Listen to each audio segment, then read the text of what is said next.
Welcome back to Finding the Edge podcast. I'm Garrett Boyum, joined with Garrett Baker. And today we kind of dive into this concept of exploration and how that can be used in the game of baseball, and a game where I've often seen very more strict, rigid, and they're almost like chasing this perfect technique or this perfect model with most baseball coaches, where we could potentially look at this idea of guided discovery and exploration and what benefits may come from that. And two, how to deal with things becoming too rote or boring. I think that's another thing that a lot of coaches struggle with. And exploration not only keeps things fresh, but it also helps guys develop skill. But at the same point, I also see a lot of pushback to or hesitation when people see all these exploration type things. They ask like, okay, well, how does this relate back to the sport? And also too, I've also seen people sometimes take the exploration stuff too far. And so part of what we discuss in this podcast is how to properly use exploration to actually help develop skill and not end up chasing exploration for exploration's sake. We also used a clip from Lex Fridman's podcast where he had John Vervaeke on, and use that little clip to help us with this idea of when you utilize exploration, it's important to be able to integrate that stuff back into your sport. And so that was what that whole clip was about and helped facilitate a good 2-hour discussion. And so that was the impetus for the podcast. One of the other things too, we've also before on this podcast discussed exploration. And to me, this podcast is building off of that previous discussion and developing it more deeply. I hope you guys enjoy all the different topics we discussed. I hope you enjoy listening to us exploring this topic. Also, if you enjoy our content and would like to learn more about ecological dynamics, one of our favorite topics here on Finding the Edge, we encourage you to check out the work by Emergence. We got a great deal going on with them right now to get 7% off if you use the code EDGE7.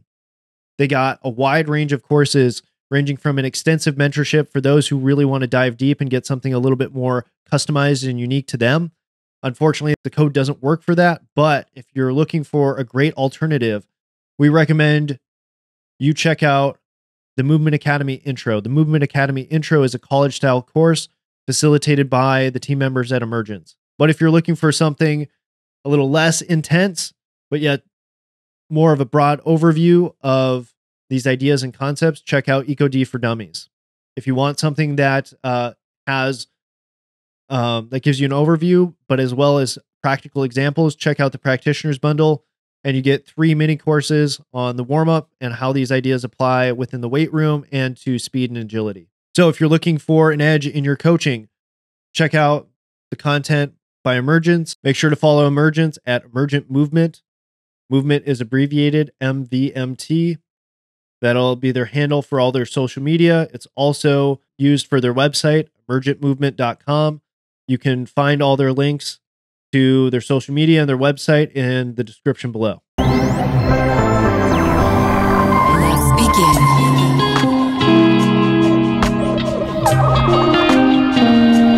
Analyzing. Finding the edge.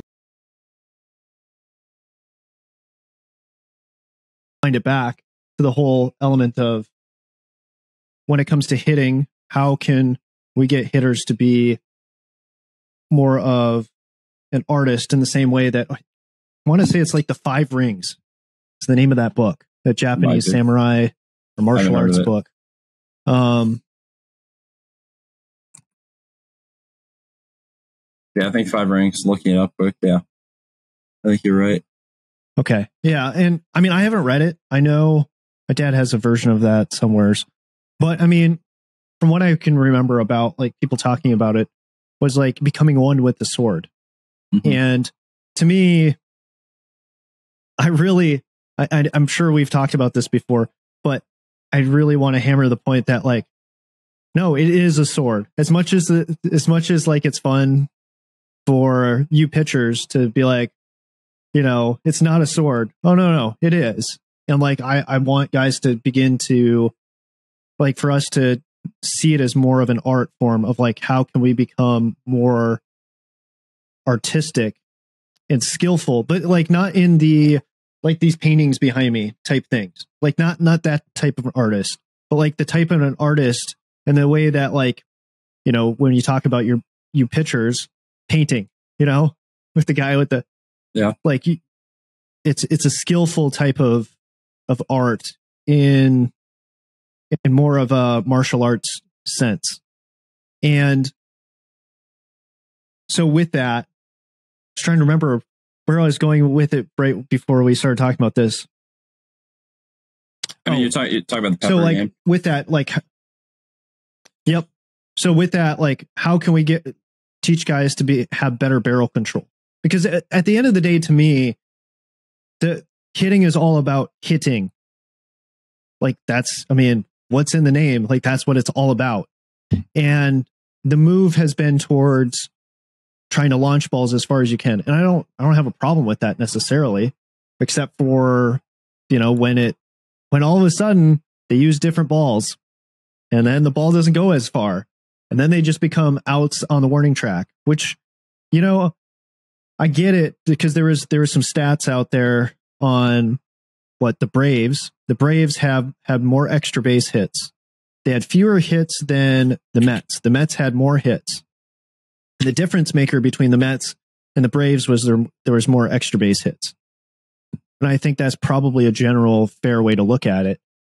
But at the same point, I almost think too, like if you can also have better barrel control, especially at the lower levels, because in order to just even have a chance at those higher levels, like you need to have good contactability, like otherwise you just won't make it.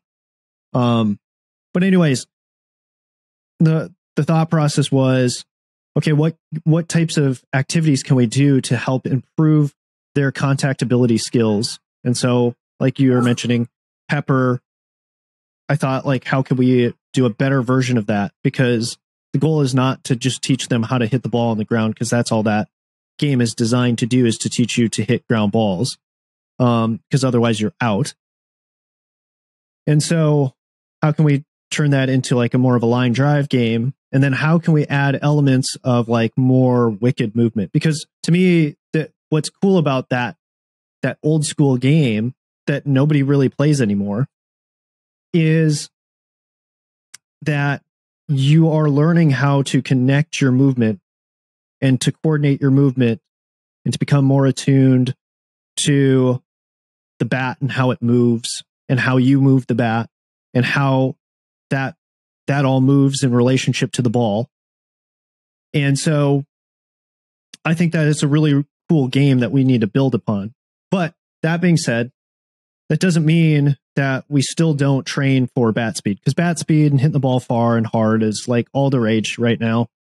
And I think there's some merit to that, because, like, you know, you could argue that it's all about the pendulum swing. You know, like these things were completely demonized. And now we're trying to learn what's the proper place for these things. How do they properly exist in relationship to one another? So all that to say, right, just like with pitchers and pitching, you know, you're still going to train velocity because velocity matters. But you're not going to, you know, have that be the end all be all. Like, I mean, people don't like JUCO King for the mere fact that he is kind of like a, what's the word? Like kind of like a gym rat. It's just more get in there, get big and hit tanks. Like it's all just the flashy stuff. And there's something to that. Like those elements are part of it, but it's not the totality of it. And that's where, at least I can't remember where I was going with that other point, that like, I'm assuming you're not just throwing or just having guys just move and all this sort of stuff and not working on any velocity. But, I guess this is the other point I was going to make, is that in you doing more exploration, learning how to control your body more, you then learn how to output more force and you'll be able to throw harder. Mm-hmm. So in the same way, if you have better barrel control a better ability to move your bat through the zone to contact the ball, in theory, you should also be able to learn how to hit the ball harder. Yeah, no, I would. It's kind of funny. This is actually something I've been wrestling with on the pitching side. It's because I've literally had guys come. There's literally a guy in game, just through one of his best outings he had, and he goes the next game. He goes, "Hey, coach," like, and he prefaces the conversation with, "I know I'm throwing a lot better in games," and I was like, "Right, that's what we're trying to do. That is the goal. Like, we are trying to make you a better out getter." What I obviously, like, you could boil that down. You could go run preventer, out getter, whatever you want to call it. But that's kind of what I've been saying. Your job is to go up there and get outs, be functional in a way where we're getting outs every single time. So he prefaces it like that, so it knows like he's getting better. Like, he knows my focus has been that, keeping that in the center. But he's like, if I was throwing 2 miles an hour harder, I may have a bunch of these coaches that are in the stands talking to me after, like, a bunch of these 4 years. And I was like, fair enough. Like, and he's like, why haven't you, like, as all the other coaches just tell me I need to just get bigger and I'm going to start throwing harder. Like, you haven't said that once. And I was like, that's right. Like, I haven't. And I was like, to me, like, that, for one, that's like Flex Seal. Like, you slap it on something and it's supposed to fix everything. But I've tried Flex Seal and it really didn't fix anything I've tried. It's like there's certain contexts where Flex Seal may work great, but like, it's not like the commercial. You can't just put it on anything. It's going to work great. Like, so, like, thinking through that, like, one thing I talked about is a lot of stuff we're doing, the exploration, the different kind of movements, and the way we're kind of going through some of the pre-throw stuff that I'm allowing them to do. We're not doing it in a strict manner. We're allowing them to be, in a word like I started using as of literally today, since I think I didn't hound it or didn't relay good enough, is freedom. Freedom within movement. I think they can get the theme from what we're doing. There's freedom in movement. But like on the throwing side, I think everybody comes from the strict, rigid, just like on the hitting side, like you're trying to just output. You're trying to just move fast and hit balls far. And same with like throwing, like you're trying to do this very specific drill. Like, oh yeah, I'm working on my lead leg block. Oh, I'm working on riding down the mound, from riding the slope, or whatever you want to call it. And there's these strict patterns and drills, and where I've kind of gone with it, where I have a lot more freedom. But I was like, these are the things that I think, and a good way for me, looking back, would be like, where you're going to find freedom, and your body is going to find new ways of throwing and be able to output more because you put yourself under these certain circumstances that we've been kind of exploring. So that's like the hardest thing is like, how do we keep both? How do I continue to make them good at the game, keep the main thing, but then, okay, we also need to start throwing harder. Like, that's important. It really is. Because unfortunately it's true. Like, we're both JUCO coaches. Like you see the ball come off the bat harder, the guy plugging more gaps or hitting more home runs, like, he may get more looks. Like, whether it's right or wrong, like, it's gonna happen. If you can put up you put 4 pumps versus 0 pumps in the season, even though your batting average is high, like, those 4 pumps you put on social media, like, it's gonna be a little more interesting. And same with the pitcher. If like we're 90-91 versus 88 or 87-88, you're probably going to just get noticed that little bit more. So how do we kind of balance those two? And that's kind of where I've gone. We're going to explore more. It might be even like today, we had a bunch of guys throwing up a mound and down a mound, and just kind of trying to working through that, staying on targets with both of them, but letting them work through it. And I bet they're going to start finding things without me putting them on this strict, you have to do it this way. And we didn't lose the main thing. I didn't take them away from, hey, we're just trying to throw hard. No, we're going to explore a little bit, and then we're going to go get outs, and we're going to make functional pitches, and we're going to continue to kind of hound that thought, because we've been pitching a lot better than I thought we would right off the bat. And it's because of that.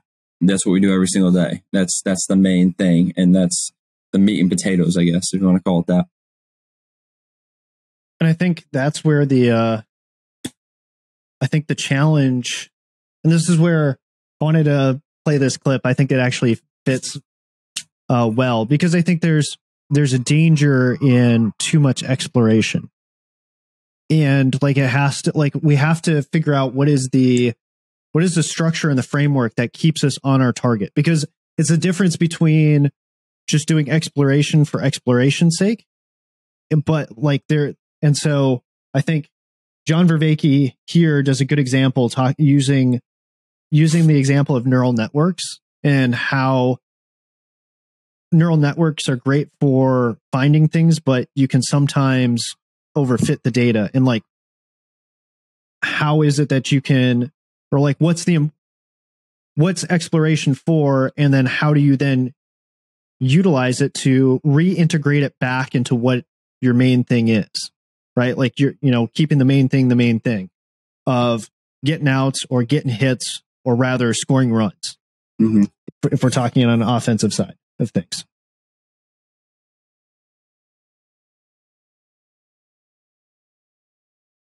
You said, which is a gem. It's not so much the experience, but the degree to which it can be integrated back. So here's a proposal. It comes from Woodward and others. A lot of convergence around this. Carhart Harris is talking about it similarly in the entropic brain. But I'm not going to talk first about psychedelics. I'm going to talk about neural networks. And I'm going to talk about a classic problem in neural networks. So neural networks, like us with intuition and implicit learning, are fantastic at picking up on complex patterns. Which neural networks are we talking about? I'm talking about just general. Both artificial and biological? Yes. I think at this point, there is no relevant difference.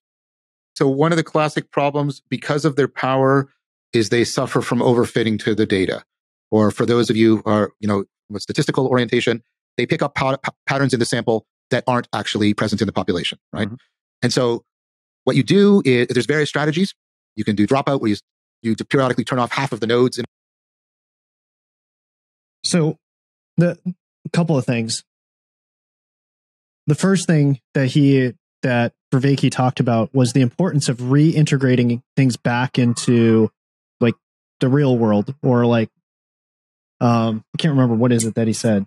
Do you remember what it is that they said at the beginning there? I mean, I kind of wrote, it's not the experience, but how it can be converted back or integrated back. I think it was one of those two. Yeah, I don't know. How can you reintegrate it back in? I have it. It's like basically right here at the beginning. I want to remind you of something you said, which is a gem. It's not so much the experience, but the degree to which it can be integrated back. I mean, because to me, that's the whole thing when it comes to training our athletes, is can it be reintegrated back into the game? Essentially, transfer is what we're talking about. Like, can we get it to translate back into the thing that we want? And basically what he's going to be talking about here is how introducing noise into the system allows for you to better understand your environment, how to interact with the environment. And so, but we just have to remember that at the end of the day, it's not he'll make this point. I'll keep playing it forward. There is I'm jumping ahead of here a little bit. So one of the classic problems, because of their power, is they suffer from overfitting to the data. Or for those of you who are, with statistical orientation, they pick up patterns in the sample that aren't actually present in the population, right? Mm-hmm. And so what you do is, there's various strategies. You can do dropout, where you periodically turn off half of the nodes in a network. You can drop noise into the network. And what that does is it prevents overfitting to the data and allows the network to generalize more powerfully to the environment. I propose to you that that's basically what psychedelics do. They do that. They basically do significant constraint reduction. And so you get areas of the brain talking to each other that don't normally talk to each other, areas that do talk to each other not talking to each other, downregulation of areas that are very dominant, like the default mode network, etc. And what that does is exactly something strongly analogous, to what's happening in dropout or putting noise into the data. It opens up. By the way, if you give human beings an insight problem that they're trying to solve, and you throw in some noise, like literally static on the screen, you can trigger an insight in them. So like literally a very simplistic kind of noise to the perception system. Right. It can break it out. Okay. So to me, this is the other key point right here, right? Is he said, if you just add noise to a problem, and this was in the book, dynamic, or what is it called? An ecological approach, the one that everybody loves. Why can't I remember it right now? You know which book I'm talking about? The one that everybody talks about. Yeah, it's been so long. I'll be honest. Like this is partially why I'm like, you know what, Baker. In some ways, I just want to jam and just like share ideas, because I haven't actually interacted with this stuff in a while. Yeah, I have the book. I don't. I can probably paint you a better picture of the cover than come up with the title. I know, right? Which is unfortunate, but let me see. That's gonna bother me unless we figure this out. I mean, dynamics of skill acquisition. I mean, that's one of them. That is the book. That is the book. Dynamics of skill. Yeah. Yep. Dynamics of skill acquisition. One of the things that I took out of there that I thought was really interesting was that if you add a superfluous thing to a task, this is a direct quote, so I'll explain what superfluous means for those who aren't familiar with that word.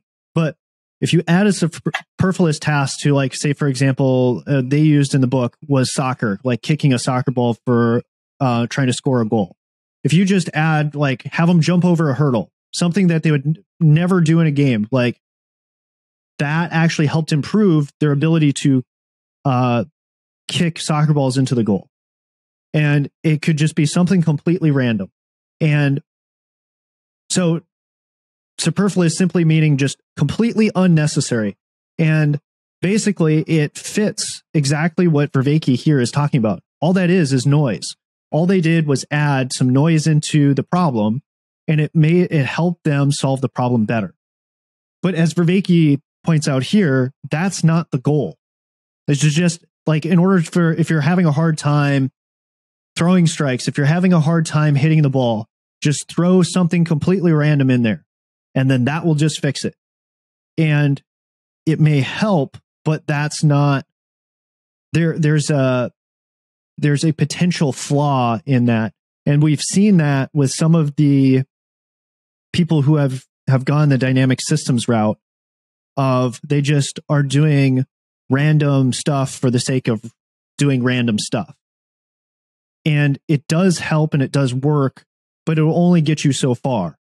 Like, it's kind of like a parlor trick that doesn't have long staying power. It's not a good form of long-term development. And so that's kind of what Vervaeke here is touching on. Out of overfitting to the data and open you up. Now, that means, though, that just doing that, right, in and of itself is not the answer, because you also have to make sure that the system can go back to exploring that new space properly. This isn't a problem with neural networks. You turn off, drop out, and they just go back. Okay, let's back that up, because that last piece there is what I want to go on more, because I think that to me explains the project of what we need to develop and what is missing currently within an ecological approach, and what we talk about, like exploration, and why I think it is that people struggle to fully integrate and utilize exploration correctly. And it's a messaging thing. It's a messaging thing because you can fall into this tendency or this attractor of just talking about exploration, and it's easy for people to just grab onto, but how do you wield this tool correctly? And I think that's what Vervaeke here is saying or pointing out or pointing to. And what that does is exactly something strongly analogous, to what's happening in dropout or putting noise into the data. It opens up. By the way, if you give human beings an insight problem that they're trying to solve, and you throw in some noise, like literally static on the screen, you can trigger an insight in them. So, like, literally a very simplistic kind of noise to the perception system. Right. It can break it out of overfitting to the data and open you up. Now, that means, though, that just doing that, right, in and of itself is not the answer, because you also have to make sure that the system can go back to exploring that new space properly. This isn't a problem with neural networks. You turn off, drop. So what is it there, Baker, that kind of stood out to you in just that little short clip?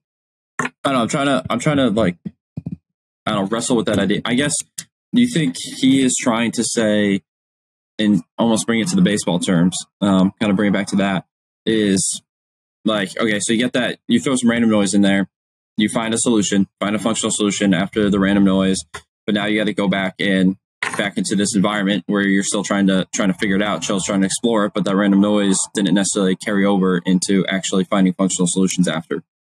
Is that kind of what he's getting at? Yes, and to build it further, he's talking about state space. So this is one of the things, I don't know how much you've talked with Sean and Tyler about this, right? Because you have a landscape, right? That you like, in the same way, like the reason that a landscape is is useful is when we're talking about a landscape, like we're talking about like the state space of like, so if you're talking about like, Texas, right? Or just the United States, you have all this space to explore, but you are in Tyler, right? So let's say you are trying to figure out a better way to do something in Tyler, and you go over to Dallas, right? And you're wandering around in Dallas, and all of a sudden you like get this insight. Then you have to go back to Tyler to figure out how that operates and exists there. You have to explore now back in that space. So that's where, to me, what he is talking about is we have to, when we're adding this noise and we're doing exploration, we're not being very specific to our context, right? That's to me, the biggest thing issue with some of the exploration stuff. And this is where I don't think we've done a good enough job of talking about exploration and specificity, right? Or representativeness. We talk about the importance of representatives, for like why everything should be representative. And then we go over here and we do this exploration stuff that looks nothing like the sport itself, right? And so it's a question of, well, should we then not be doing this stuff that doesn't look like the game over here, where we're, walking, in weird ways, and we're doing different crawls and all this sort of stuff. Like that's not true. You rarely ever see that in the main things that you're doing in the sport. Like those are always edge cases when you see somebody in those positions. That's an edge case if you see them in a position that they would find themselves in an exploration flow, movement flow. Whereas, so that's where, to me, what he's saying is like, when you're doing this exploration over here, you have to then come back over to the specificity, the representative area that you inhabit, and now find and understand and begin to explore with that thing, that insight that you gained over here, that, you were doing something that was way not related in a way, or was tangentially related. You have to come back over here to your specifying environment and then play around with that. Yeah. No, I feel like that. I feel like you explained that really well, honestly. Because that's something I've actually wrestled with, because I'm high exploration with movement and allow a ton of freedom. I mean, you just see on social media, like I'll post guys are crawling in literally as random of ways as you could crawl at times. Like I'll kind of crank up the exploration, but it's, what are we trying to do? And it's almost like maybe on the physical side of things, you could look at it as like, I'm trying to open up maybe a range of motion that you didn't previously had. I'm trying to allow you to maybe find a new synergy within your body that you've never been able to connect or put together. And that technically within that context doesn't actually matter at all for us, because we need to, if it doesn't transfer, or we can't find that on a mound anymore, we can't, like that new range of motion or that new ability to connect our movements in a new way. If it doesn't actually come on the mound, like what do we actually do it for, other than to like have fun and crawl on the ground? Which, I mean, there's value in that, I'll be honest. Like, for the love of movement, I think there's some value just in that alone. But as far as performance, it doesn't necessarily help us. So that actually makes a lot of sense to me. And like connecting those two, or being able to take what we're doing out of context and bring it into context, I think is extremely important. I think one thing, and I'll be interested, this might be a way that I've done some form of connecting the two, where I've gone high exploration, but I put it in context in a way where, say, we're playing catch, and like we're on a high exploration day where I'm going to allow you to like throw in different, unique, novel ways at times, but I'm going to put a count on you. So like you're going to throw to a zone and you could walk the guy, or you could strike him out because you're putting 3 strikes or 4 balls into a zone.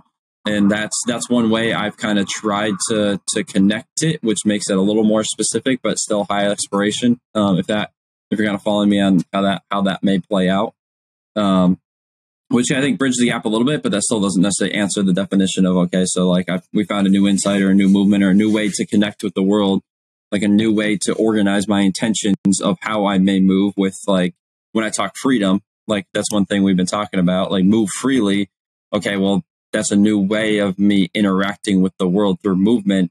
And how do I get that to carry over from just a warm-up period where we're moving around, we're flowing onto the mound where we're moving freely.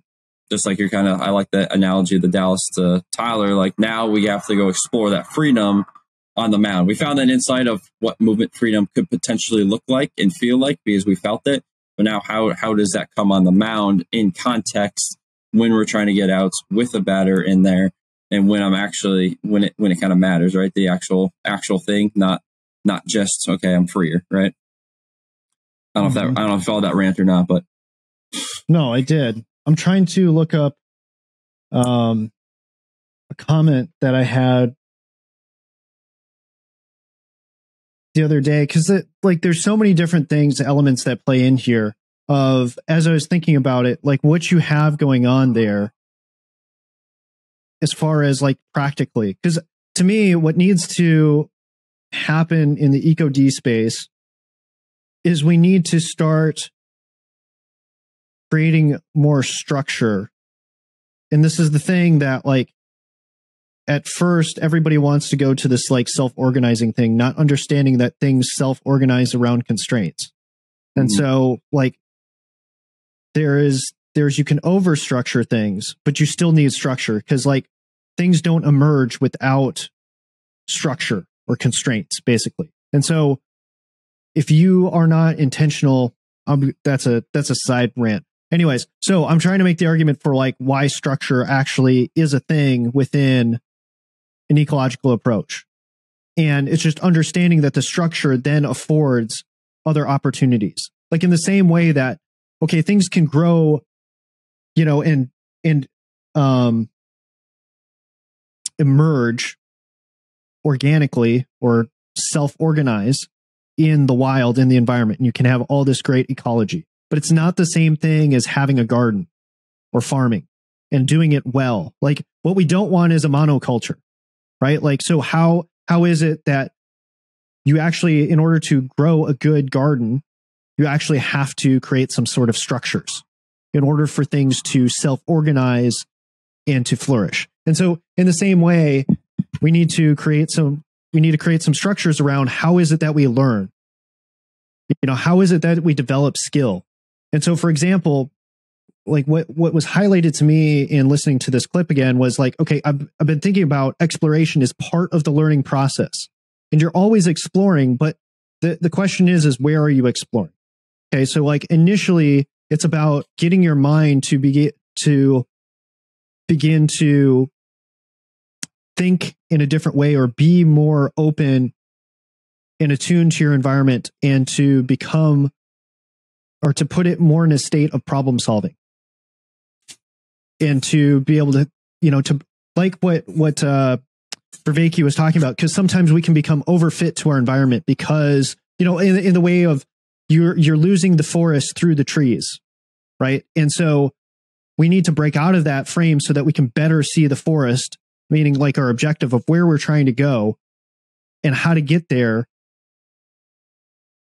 And to understand, because here's this other element of it too. When you begin to explore, and even with noise, you begin to find the nuances about your environment, and you have a better understanding and better attunement, sensitivity to the environment, how you can interact with that environment. And so, like, this is where you can tell, like, too, right? Like, I don't know about your guys and more your team in general, but as you get to the end of fall ball, like, guys are kind of worn out. Like, there's such a routine that has set in that guys begin to, their interest starts to wane, their energy starts to fall off, they're not looking as sharp. And that just has to do with the fact that they are becoming overfit to that environment, if that makes sense. Like in terms of they're starting to lose the forest through the trees. And so to me, this is where we need this structure of like, how is it that we begin to learn? And so that's where, for me, the challenge is how do we begin to learn to, or how can we articulate this in a concise manner? Because I'm going on this like long tirade on this because I wanted to explain the importance of cognitions, because I'm of this place right now, and this is more of just us two talking instead of me trying to make a point. Right. There, cognitions within this framework have a very vital role. And this is the thing that like some people within the EcoD world really struggle with is cognitions. Oh, you're talking about thinking. Well, yeah, like thoughts are part of this whole thing. And where do they reside and how do we best utilize thoughts? And that's the thing of like, we're not trying to pull in an information processing approach, but thoughts definitely shape. They are the lens through which oftentimes we are interacting with the world. And so, and to me, intention, your intention is a thought, kind of. And because usually people can articulate an intention, generally speaking. Not like it could be one of those things where, Jordan Peterson talked about how sometimes we'll act a certain way and then we don't really understand why we acted that way. But if we like think back, we can figure out what was the intention behind why did I act that way. And so this is where, in the same way that like we can control our breathing, which then means that like oftentimes it's automatic or it's subconscious, autonomic. But the fact that we can tap into it and control it means that we can influence the direction and where and how like things are going. So in the same way, like, yes, intentions can somewhat be subconscious or autonomic. We can actually input an intention that then changes and shapes how we interact with our environment. And so part of the exploration, or part of how like where exploration sits underneath intention, right? Because how you explore sometimes is shaped by your intention, right? So as a coach, right, you give the athletes an intention for where to explore, right? You direct them in an area to explore a certain state space. And so it becomes one of these things where, how is it that we are facilitating, or what is this? How do we create like a process by which we have a map or a guide, maybe a guide is a better term, that allows us to make sure that we're actually going towards our end goal. And so that's where I wanted to kind of like try to put together and try to articulate like, how does exploration work, and how is this loop of exploration and representativeness? Because I know I've showed this before, but I have like that little graph. So that's where my mind is at when it comes to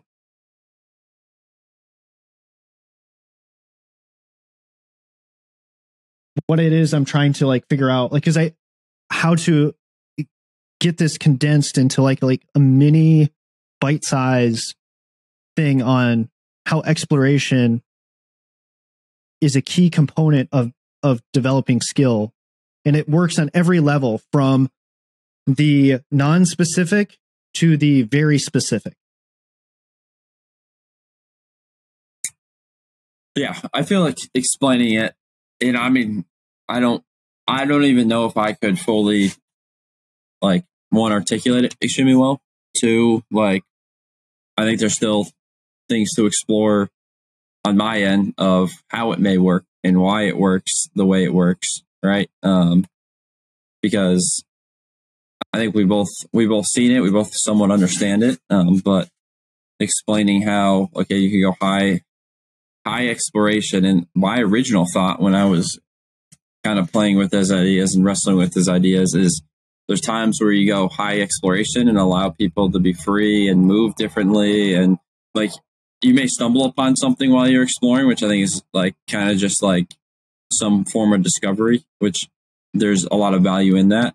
But where I kind of almost put it in two different boxes originally, where it was like you're scaling up exploration, but you're scaling down representativeness, and then I'm scaling down representativeness, or scaling down exploration and then scaling up representativeness, which doesn't necessarily, one, need to be the case, and two, I think it hurts the ability to actually get what we're looking for, like in that actual context. Because I was allowing guys to explore, but not allowing guys to explore within any form of context that kind of looked, felt, or acted like the game. And I think that hurt the ability while we're exploring a ton over here. I'm going to take it away once we get over here. And I don't think that ever allowed the true connection. And we never actually got kind of what we're talking about. We never explored the new landscape. We never learned how to explore in a new environment that actually mattered. The environment we actually had to perform, and we kind of lived and breathed in. But yeah, I think even with the intentions, I think, and this is something I've been on a little bit. Trying to figure out cognitions, I think that's just a battle in EcoD period, right? I'm still trying to wrestle with it and figure it out. But I mean, coming from the cognitive psychology and sports psychology background, like thoughts obviously were a big thing I studied for 2 years, and how to think about the right thing at the right time. And I still think that's not necessarily a wrong statement. And I think I almost discounted it as that being wrong for a little bit, but now it's different. I think of it differently now for sure. But thinking about the right thing at the right time, I think still has a ton of value in the front of, like, I have, and Sean and Tyler talking to them about the abundant degrees of freedom within your intentions and unintention. Like, they can be going everywhere. And I think the most skillful organize those continuously in the most skillful way to produce the best movement over and over and over. And that's where the whole perceptions, actions, cognitions are all intertwined through this entire thing. But trying to figure out, okay, so how now do we potentially go and train like the ability to organize your intentions? Because I think on the mound, at least this is where I went with it. Like, I think this is extremely important, right? I mean, if you can't organize and you can't, I guess, coordinate the abundant degrees of freedom of intentions, like, I don't think you're going to be a skillful mover pitching wise. I just don't. I think you're going to struggle. You're not going to pick up relevant or specifying information. I think guys why throwing harder becomes so important and better stuff. You see guys, all they do is learn how to throw harder and make their slider better, and they're pretty good. Is because it affords you not to have to organize your intentions nearly as well, and pick up a heck of a lot less specifying information, and just kind of go up there and just throw it as hard as you can. And that's all you need to do, and rip it as hard as you can with your slider. That's all you need to do. And you're going to walk guys, you're going to strike some guys out, and you'll give up the occasional tank. But more times than not, you're good. But those are the guys who get to those elite levels, right? But that's what everybody's chasing versus chasing the ability to coordinate your intentions and attentions to pick up that specifying information and the most specifying information to go get outs functionally. And that's kind of something I've been kind of wrestling with a ton. And how do we do that? How do I get guys to actually get to that point where it's not just worried about organizing movement? That's great, but organizing intentions, which help us organize movement skillfully. And that's where, like, it depends on the context.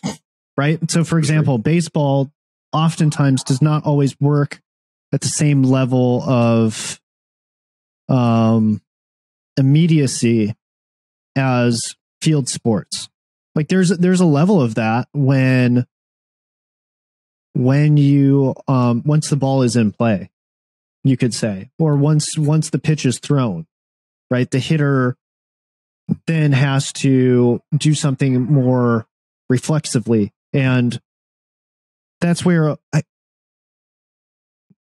was listening to Spina talk about how, like, what language do you think in? And I thought that was an interesting thing, especially for people who are bilingual, because he was more talking about that in terms of a bilingual context, because I believe he said this to his wife, who speaks French and English, being from Canada. And so, like, language was something that was developed. Like, we learned language. And so what did we think before we learned words? Because we had intentions before we had the language. And so that's where I think it's an interesting proposition, because like I was saying before with Jordan Peterson, sometimes we behave a certain way, and it takes us time to reflect back to name what it was our intention was of why we did a thing. And so you can extrapolate that to when it comes to, sports, that not everything has to be cognitively thought out in words. And that's the main frame that we tend to see everything in, is that. And so that's where, I'm starting to learn more about this word ineffable, because it keeps coming up on the religious side of things.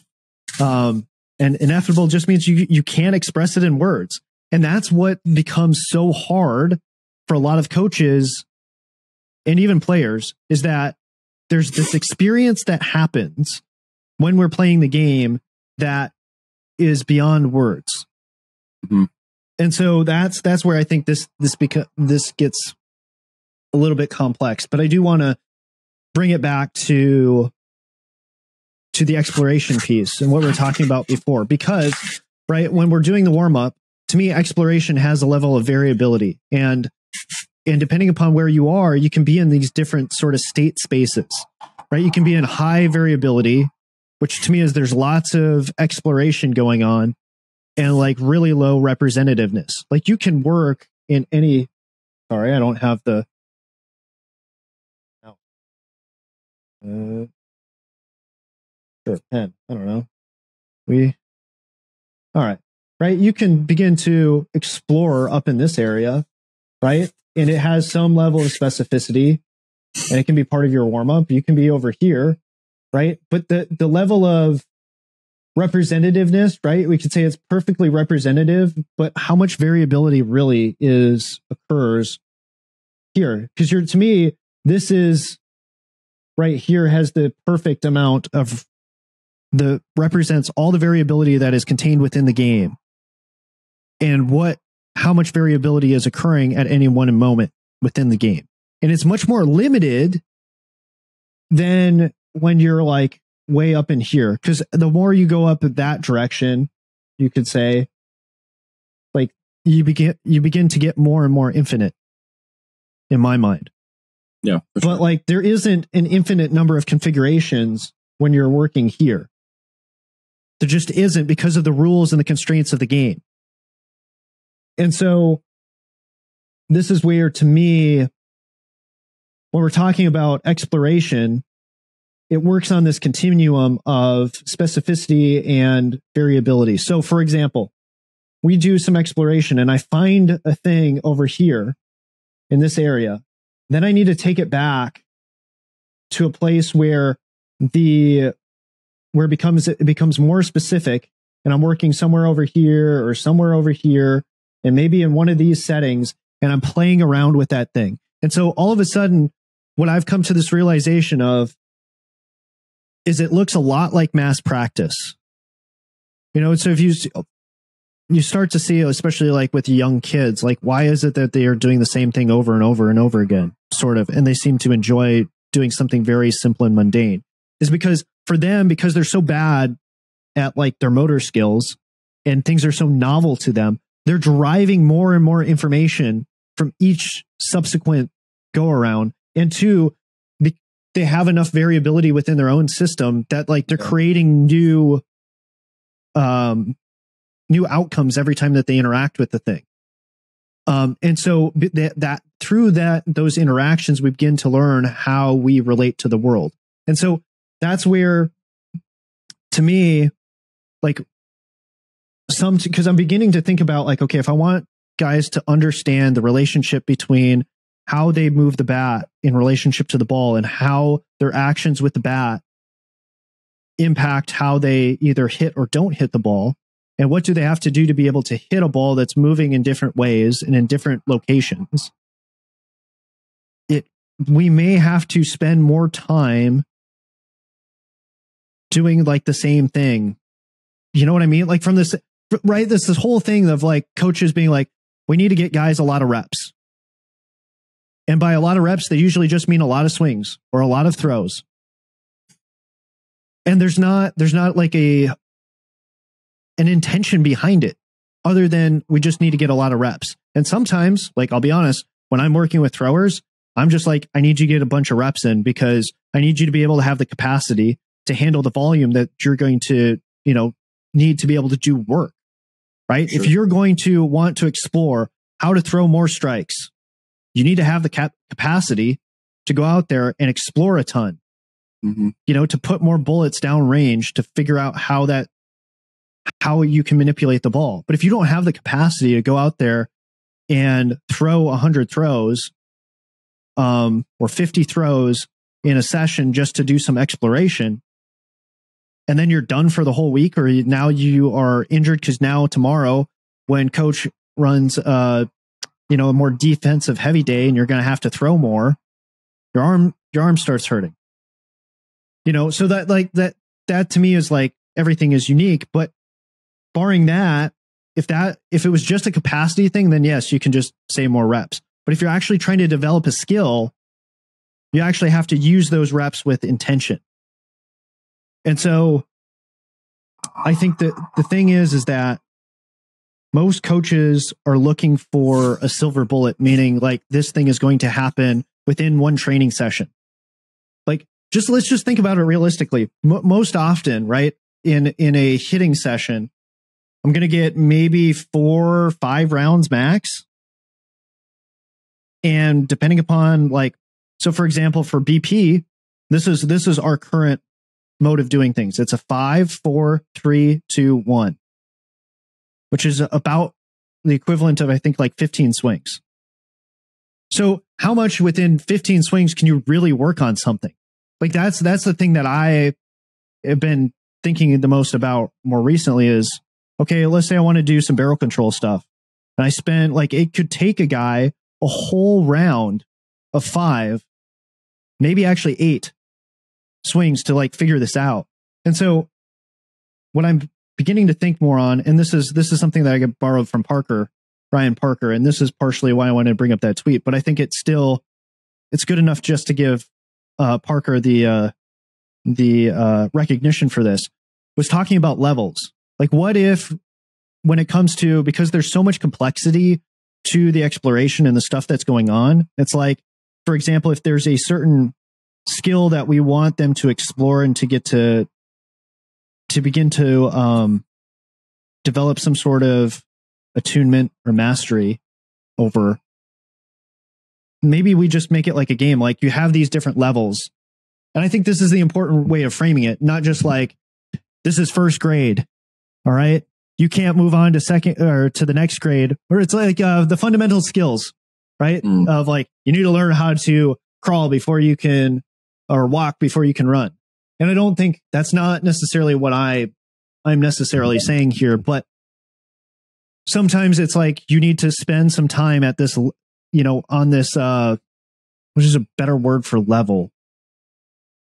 On this quest, you need to spend more time on this quest. Side quest or whatever over here, before you can go begin to, explore or come back over to the main quest, as an example.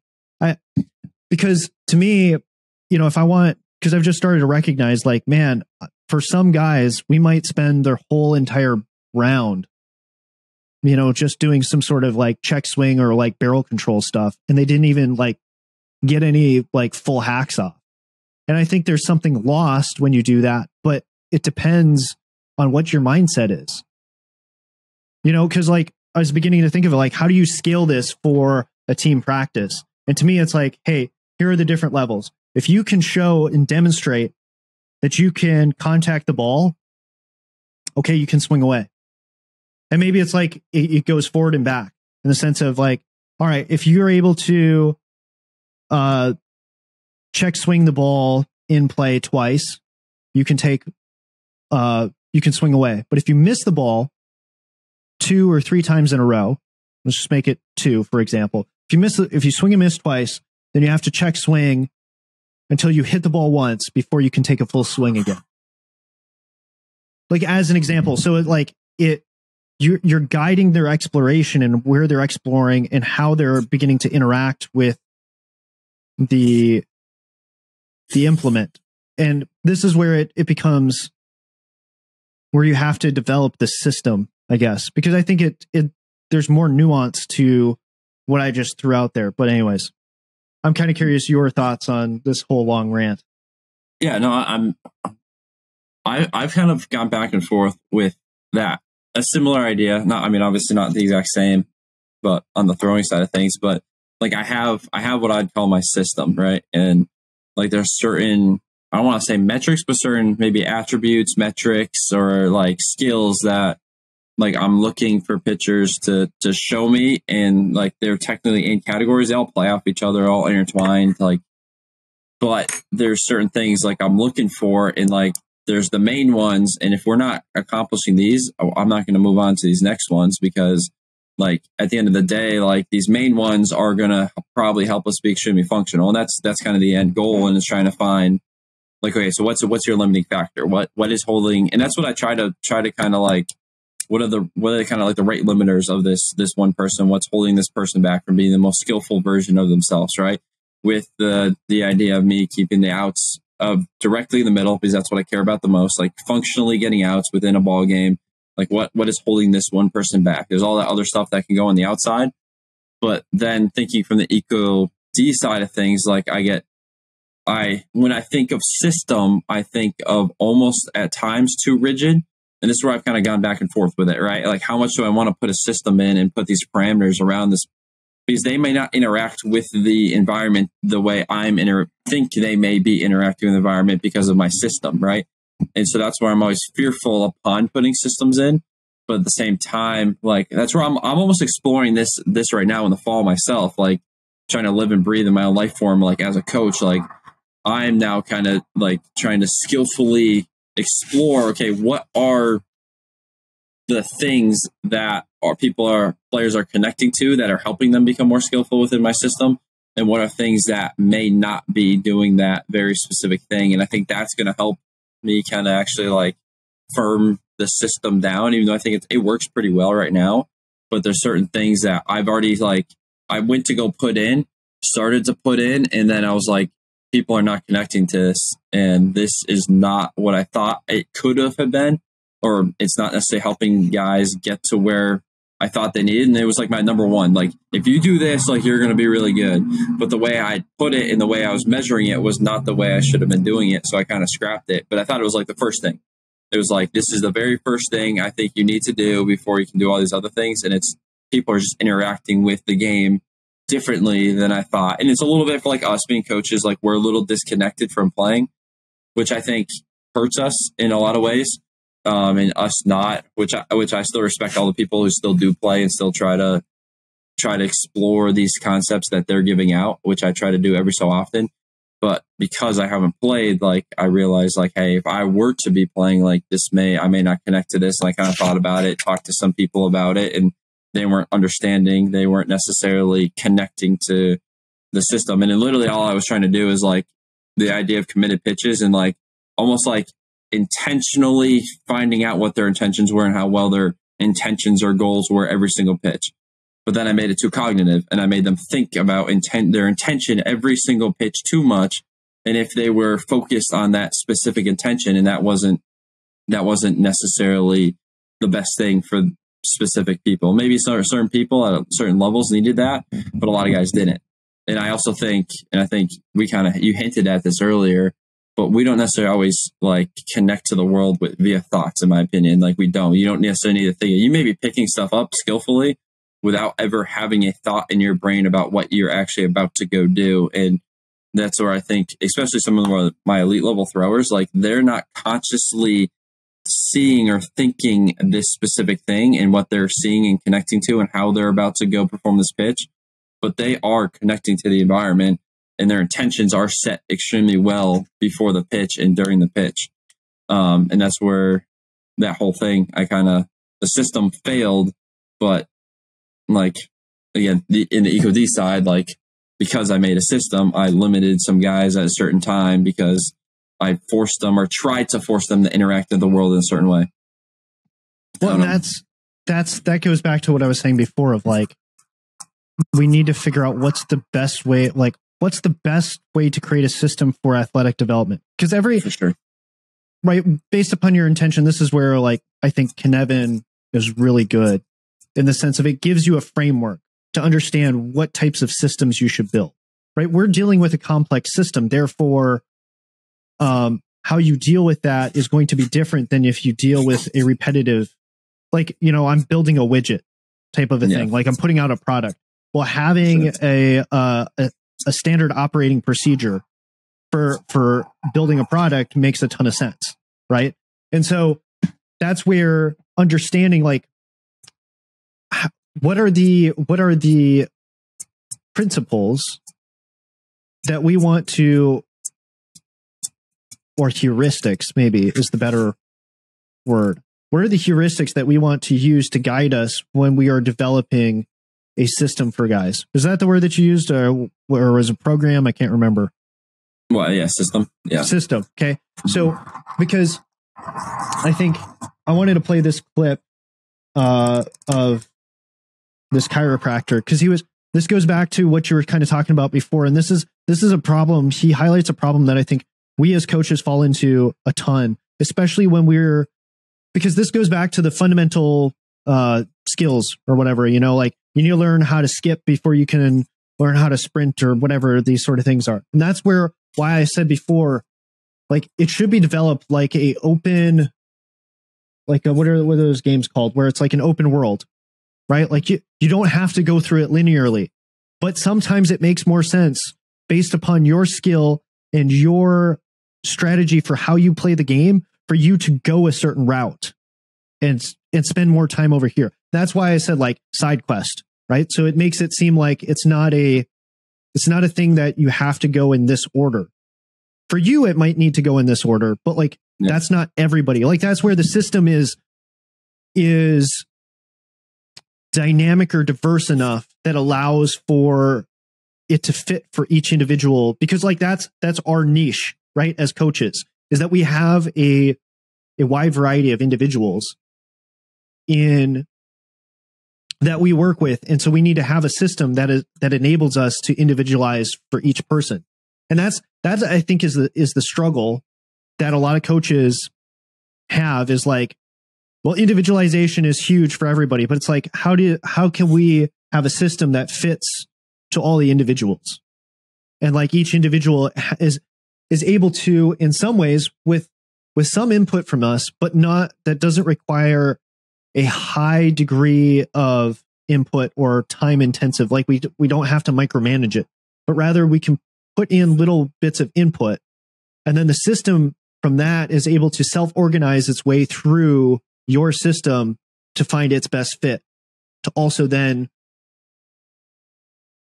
by that best fit, meaning is able to advance in skill and to perform on the field. And because what's the whole point of us as coaches is to try to draw out the fullest potential of our athletes, right? And so our system should do that. And so anyways, I think this guy here, he's giving a case study about a guy who had some sort of injury, and like how his system, or how one of the things that he learned through this case study. So I want to play it, because I think it touches on like the experience that you just described, Baker.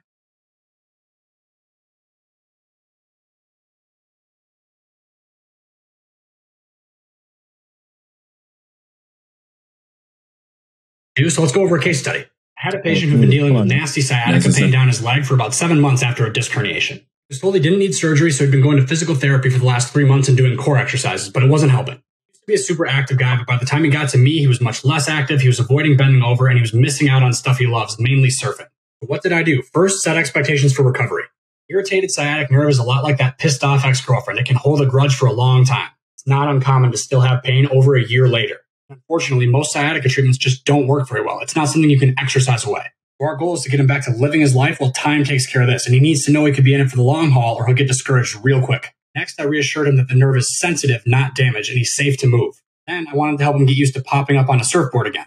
So I broke down that movement into trainable exercises, and I gave him a progression to slowly ease into it and help him feel less apprehensive. Sure enough, 1 month later, and he was surfing again, which was great, but remember what I said about the long haul. Fast forward 2 more months, and now things are not so great. This is why reassurance and encouragement is key for treatment, because that pain is terrifying and it doesn't change fast. He really needed reassurance when 2 months later, a surgeon recommended a fusion and told him to stop exercising and surfing. So we jumped on a call, talked it out, decided to scale back the exercise a bit because he was overdoing it. And I suggested we shift our focus back to surfing because he kind of gotten away from it. It's his favorite thing, and that was his original goal. When in doubt, focusing on things people actually care about has never failed me. Fast forward another 9 months, and here we are now, surfing 5 hours a day, feeling better every month, wishing you could give that surgeon the middle finger for telling him to never run again. There he is, ripping it. Did I have anything to do with his sciatica getting better? Probably not. You don't really treat sciatica, you treat the person. As someone who's known for being Okay. So there's a lot there. Anything that stuck out to you before I go in on the things that I think were pertinent to kind of what you were relaying before? No, it's Rocket. I feel like the things I picked up on are probably stuff you're about to bring up. So I'd say just hit your rant and I'll play off of it. Okay. All right. So, I mean, the big thing, and I saw this and I've seen this, you know, when I've worked in the facility setting, I see this happen all the time when I'm coaching. The big thing that he said was like, what is the person's goal? Like, and what is it that they're trying to do? We should focus on that. And sometimes we do need to maybe modify a person's goal. You know, for example, you know, he was talking about sciatica and like, you're not like explaining to them like the situation more fully, but you don't completely obliterate their goal of like no pain type of a thing. Right. So I say that in the sense of sometimes a athlete may have a misplaced goal as far as like what they want. And sometimes you have to modify it slightly. So for example, like, I'm trying to think of like a goal that doesn't actually, I want to get bigger. Maybe that's a goal that some athletes have is I want to get bigger. It's like, okay, like, maybe, but like at what level are we just trying to get bigger and at all costs? Because you can hit this point where you actually, your power starts to reduce, your performance starts to suffer if you get too big. Like that is a thing. Like as much as strength coach hates, you know, and guys who just talk about getting bigger, stronger, faster all the time. It's like, yeah, faster.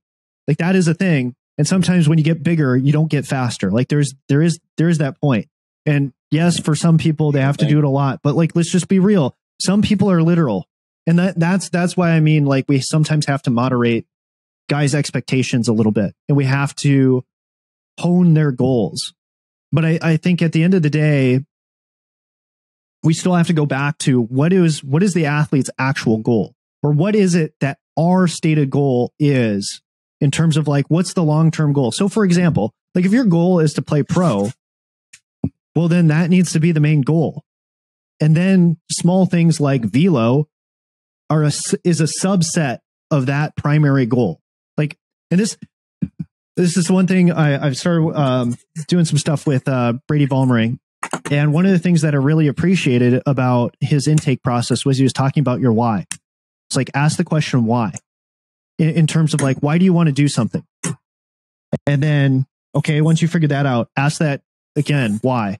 And then dig another layer deeper. And then, you know, after you go several layers deep, you eventually get to like kind of the root of like, what is it that's motivating you and driving you? And what is it that you really want? And once you can get to that, then everything else kind of flows from that. Because like, say, for example, we're going back to the goal of like, I want to play pro. Well, then there's certain things that you have to do just to get you to the dance. And so that's where, you know, velo does come into play at that point. It's not just about getting outs. Like if you are like, I want to be successful right here, right now, then yes, getting outs, figure out how can I get outs at this level that I'm currently at, whether it's D3, JUCO, D1, etc. It doesn't matter. But if your goal is to go to the next level, then there are certain things and prerequisites that need to occur to get you to that next level. And so that's where we do have to kind of come back to, well, what are the goals that we are trying to achieve? And that's where it's hard as a player, right? Is to understand that for the player, there are multiple competing goals that are oftentimes going on because the coach, and this is just the cold, hard truth of the fact of the matter. The coach is trying to win games for their season. Like, I mean, and players need to understand this, is that is the main goal of the coach. It's not to help you to get to the next level. It's to get you to perform right now. I mean, it's just that is the superseding goal. Yes, if you're at a JUCO, their goal is to also help you go to play at the next level. But that, quite honestly, is secondary, because like that, it just falls second. I you know, that's just the reality of it. But anyways, so then to me though, like that's the main thing that moderates what we're doing when we're talking about system. I'm going to have to put that we're transitioning for the people that aren't able to transition very easily. So, to go back to the system element, we have to remember, like, what is the primary goal of our system? And we can't get caught up in doing like a thing that we think is subservient to that goal. Because when that gets in the way of the main goal, then we have to move away from it. And so the systems should be flexible enough or have some sort of self-correcting mechanism to push you back towards that main goal. And so that's where I think too many people get, this is why, for example, I really for a while did not like the word process. Just trust the process.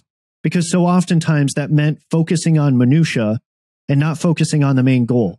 And that's the thing that, like, for example, of why representativeness is such an important theme to me, is because representativeness at the end of the day is that kind of that goal that we're searching for, because we want what we're doing to transfer to the field. And so, I mean, because at the end of the day, it's about performance, and it's performance on the field. It's great that you can throw 100. That's awesome. But if you can't throw it anywhere near the strike zone and you're hitting guys in the head, like, it doesn't matter. Like, you're just not going to last. And somebody is probably not going to draft you if it's 100 that goes everywhere. And your strike percentage is like probably less than 50%. You know, like I'm sure like nobody's taking you if it's like 30%, you know, like as an example. So that's where we like having something that moderates it, what you're doing. And that's where I go back to whatever it is that we're doing. It also should be something that aligns with what it is that the player wants. Like, our system should encapsulate that and should be able to satisfy that or scratch that itch. And so that to me is looking at, like, how does this live and breathe? Because Aaron's example to me is how it kind of lives and breathes, because he has the exercises in there. And then there was a setback. And then when the setback occurred, it was like, let's go back to the main goal. Let's go back to our original goal. And then that helped the progress go forward. Yeah. No, I think I thought that was a really good case example. Because I think one goal, finding main goals for one, is really hard sometimes for players. Like, actually knowing because if you ask the majority of like the pitchers probably early in the season what their main goal was, it was probably to just throw harder. Like, we just want to throw harder, and I want to get bigger. I want to get stronger. I need to be more in the weight room. And I'll actually ask recruits that a lot. I usually ask them what their limiting factor is, and they're like, I'm not strong enough. I'm not big enough. I was like, maybe. Could possibly be that, for sure. That could be a limiting factor. But that's when you say something like that, and like that typically shapes what your goal is going to be. Like, okay, like if that's really what's holding me back, my goal should be I need to fix that. I need to get stronger. I need to get bigger. But what I've noticed is guys will go all in on that, and then we'll lose what the main thing is. Actually, what the main thing is, because they don't talk about that. They just think this is the main thing, and then they start feeling like crap, and then they can't move as well. And then, yeah, you're bigger and you're great in the weight room, but like, I can't even put you on the field. Like, I literally cannot put you on the mound. They're so bad at just literally the art of pitching. And that's where trying to figure out that balance of both, like, yeah, getting stronger. Sure, it's really important. That's fair. Like, getting bigger, yeah, that may potentially help you. It may potentially hurt you. Like, it could go both ways. But like, finding how to do that, but then within the framework of the team goals as well. Because we talk about it all the time. Like, especially when I'm doing recruiting, and like something I've been playing with is I talk about their goals, but I talk about team goals as well, and try to get them excited. Because if they want to align with that, like, I don't think they should be coming to our school, just because like that is at the end of the day, like our main goal is to try to go and compete for a national championship every single year from here on out. And within that framework, your goals fit within that framework, fair enough. But if you do things that take you away from being somebody within the 2 years that are going to help us win a national championship because you just want to get drafted, per se, like you're not going to be a good member of the society of the Apaches. And if you're not a good member of the society of the Apaches, then you're going to blah, blah, blah, blah. Things are kind of just going to spiral on you. And then me coaching you is going to be a conflict, because how am I supposed to coach you to be matching our goals, but you don't even want to try to match our goals. You're trying to match your goals. It's almost blending the two at the same time. And I've learned a lot about that at the JUCO level. It's very much you have to blend. It's finding the goals, how your goals and their goals match up and how they blend together, because they do. There's always a way to do it. There's always a way to make a match. But one, doing that and having them understand that. And like, I think a lot of times just spending time and having them letting them, I've given them space to think about that a lot too. I think a lot of times they don't have that space just to literally just allow them to come up with a goal and consider the team goal and how those come together and what actually matters. And I'll kind of push back on that a lot. Because again, if we think about intentions, like I'm helping just simply guide their intentions about how they may potentially go about their work day to day now. That this is actually the main goal, where everything's working into this and all these other components, velocity, getting bigger, all that will work into that. But what's the actual main goal? That's to win a national championship. We win a national championship, or you're playing on those stages. Probably more scouts are going to be there. If more scouts are there, you get more opportunity to be seen. If you have more opportunity to be seen and you've done all those things, you hit those other check marks, then you're probably a better chance to hit your goal and our goal at the same time, which I think is extremely important to kind of convey. No, 100%. And that's where, to me, I'm like, it's not that hard to figure out how to, at least in my mind, to get those goals to align. Because if we want to win a national championship and you want to be, the best version of yourself, how can you not have to be the best version of yourself to play on a championship team? Like that's where I think it's trying to, and sometimes guys lose, forget why. Like, what is it? Why am I here? What was the appeal of, like, is it just that I want to be on a team, or do I want to pursue something that's going to pull the best out of me? And I think that's the thing, is like, when you get the best out of yourself, you're going to be able to play at the next level. That's just, in my mind, like how it works when I think about it more simply. But the one thing that I wanted to just roll back to and try to explore a little bit is, darn it, I gave it away. But I want to explore this exploration thing again, because I think it's so key. Like it comes back to everything. Like at the end of the day, if you want to be really good at something, you have to explore.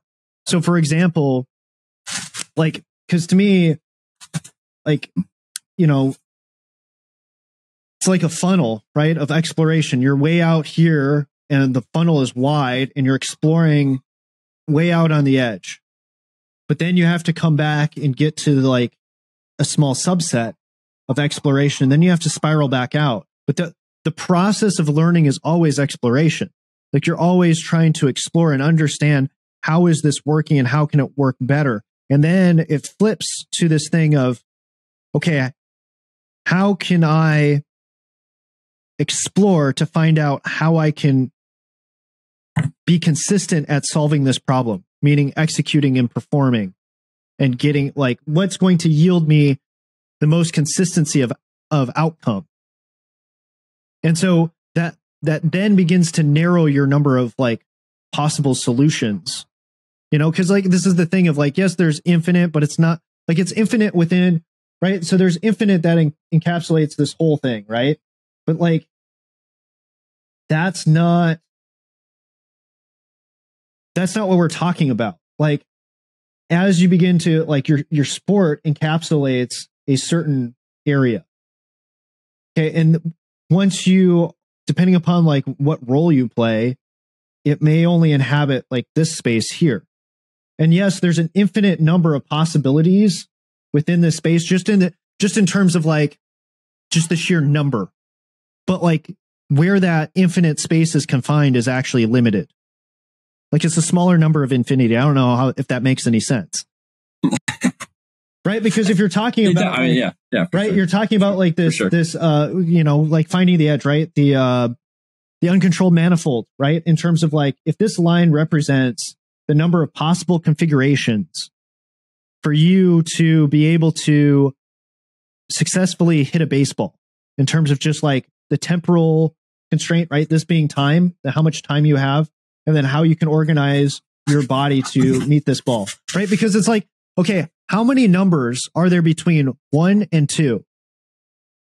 Infinite. Like there's an infinite. No. And so that's what I'm describing here when I'm talking, like, this is what the part that I don't think people have really quite grasped when they say like, oh, there's an infinite ways to move, but they think that infinite means that you can do something way the heck out here, in terms of like, don't take this personally, right? Like just like doing like Edo Portal stuff, where monkey, I can't remember the monkey stuff. Can't remember what it's called. You know what I'm talking about? You mean fighting monkey? Yeah, fighting monkey, right? As an example, right? Yeah. That exists somewhere out here outside of this box. And it's not that it's bad. It's just that you have to take this and move it. It has to come in here. It has to come back in to this space. But I just think that like, this is what we're talking about when we're talking about exploration, is that once you get in here and you start to drill down on something, like you have, this is such a mess. Well, I hope people can understand, like, once you like you spiral out, spiral in, and then you have to spiral out again, because say, for example, let's take, for example, pitching, right? So you want to develop a new pitch. Okay. So then you spend all this time exploring different grips and how to, this is the other thing though, like I should add, like, it's not just different grips. It could be different arm slots. It could be different wrist positions along with the grips. Like, it's not just one little. It could be different intentions, and that's right. You go down that. So this is where I go to of like, okay, but when you start to look at that example, right, it inhabits a smaller space, right, and so you start exploring here, but that's not all of pitching. All of pitching is here. Right. And so you're exploring in this space, trying to try all these different things. And then you're narrowing in on what's going to get you the outcomes that you're looking for. Right. Because, the reason I say outcomes is because you may want the pitch to be able to go to different spots, not just one spot. You may need to be able to locate it in multiple different spots. And so anyways, but while you're doing this exploration, you can never lose sight of the fact that you have to get back to here. What happens is when we do the exploration, we actually begin to lose the forest through the trees because we get stuck in this small little area here of exploration. And so we have to cycle back out at some point to the bigger space in here, where that actually lives and breathes. But sometimes, right, when we're in the center of this dot here, we may, if we spend too much time here, have to go outside to begin, so that we can then come back in here and better understand how to exist in this space. But we always have to bring it back to the main box of like what it is that we're doing. And so to me, this is the structure, the understanding how exploration lives and breathes within our form of life, I guess, is the most encapsulating way to explain it. But like, to understand how exploration lives and breathes within our craft, within the sport that we are trying to become a master in or to become proficient in. Yeah, no, I think that was well said, because I think the stuff outside, which I've done a ton of, where you talk to Edo Portal, I've watched and interacted with some of the Fighting Monkey stuff, but like heavily influenced from Edo Portal, maybe some Rafe Kelly and all that, like stuff that doesn't necessarily carry over, since I'm outside the box. Like, that has nothing to do with pitching. That has nothing to do with getting outs. But things like maybe global intentions, right? Of freedom, of the ability to explore. Because I think exploration itself actually has transfer when I'm exploring how to get an out live in game. because of the intentions I've set about how I may go about doing this, right? And so I think those things transfer. But the question I guess I always kind of run back to, is there a better way to go about exploration and having it within context more often and keeping it more representative? I think there always is. And I think that's taking us more into the box, keeping us in the box, bigger in the box, I guess, while we're maybe exploring something that's technically smaller, but we keep it more within the confines of the actual thing that matters. So instead of just taking like that pitch grip design or like pitch design, we're trying to explore a new pitch. But is there, or should I potentially make it where I am trying to find a new pitch, I'm exploring grips, but I'm exploring it within context, and I think this is ideal. I'm exploring it within context with maybe a batter in there. And maybe that's not the immediate, but that should be something that goes in there fairly quickly. But you still explore while doing that, right? Well, right, because this is like the whole quest thing, right? Because there are certain quests that are easier than others. And so for example, I keep thinking about this in the sense of, right, part of why you have a sandbox is so you can explore, right? So for example, I have to think about different video games, right? They give you the world editor, right? So all of a sudden now you can go and construct different things that then helps you actually understand the mechanics of the actual game itself, right? And you can actually take that and go back into the original game and like do it better. The other one I think of is like there's a training mode where you have infinite number of lives, right? Mm-hmm. So to me, there's always a place for example, well, why is it that you might not want to have a batter in there? Is because you want to have more freedom to explore, right? Like I posted in the retweet, like why having a batter is really good, because now you have the fear of hitting a guy, and that's going to shape how your pitch is going to move, right? And so where you have to attend your focus. But if you're at the beginning stages, right? And these are things that people implicitly understand, but of like, okay, so let's have nobody in there and just throw the ball. But right, of just like, let's just see how we can make it move. I can take really big risks. And there's that's where it would be like, okay to be there, right? And it's only for a time, right? You're not actually playing the real game, right? I keep thinking of like, for example, from the PS2, I had a Dragon Ball Z game, right? And you could like just go into training mode, or even this is a better one for people. Smash Bros, right? Most people have played Smash Bros. And like if you go into a mode where you give yourself infinite lives and go play against the computer and you can just try a bunch of different things, right? Like but that's not playing the game, right? That's not going to get you new players. That's not going to win you, when you actually play the game to get new characters and all this sort of stuff, right? Like you're not actually playing the game when you're doing that. And so you can't just you can't say that like I'm really good at Smash Bros. If all you ever do is like play with infinite lives, right? So in the same way, like you will have to go outside of that realm. And so this comes back to like, well, how much this to me is the key component for us to understand where these things are placed, is it comes back to time, our time management, right? Like it's how are we managing our time? And that will dictate when and where we are spending our time in these different places in terms of like the representativeness and the exploration, how much information is present. Because what you just described there, right? If you take out the batter, all you are doing is you are doing a task simplification, right? You're scaling the task down and you're removing out certain pieces of information, right? Because like this is the thing, people need to understand this, and this is why at some point we should just make a whole video just on like some of the basics of like EcoD. Okay, constraints. The people, the biggest misunderstanding I run across all the time from people is they say, oh yeah, it was cool when I started adding in constraints and using a constraint-led approach. It's like, no, guys, just understand that constraints are always there. You're always manipulating constraints. You're always using a constraint-led approach. It's as if like one day you're like, yeah, I started using the gravity approach. It's like, or today I just learned how, for example, breathing. Like I just learned how to breathe. Well, no, you've been breathing your entire life. Like you just have a better understanding, and now you're more aware of the fact that you have breath and you can control the breath and you can manipulate the breath. Like in the same way, like constraints are always present. And this actually came up when I was talking with the strength coach, right? It's like, yeah, we started, using constraints in the weight room. It's like, well, my friend, you were always using constraints in the weight room. When you put a weight on somebody, that is a constraint. It was always, you were always using constraints, and it's just a different way of understanding how to manipulate and use constraints. That's where it's like in the same way of having a breathing practice.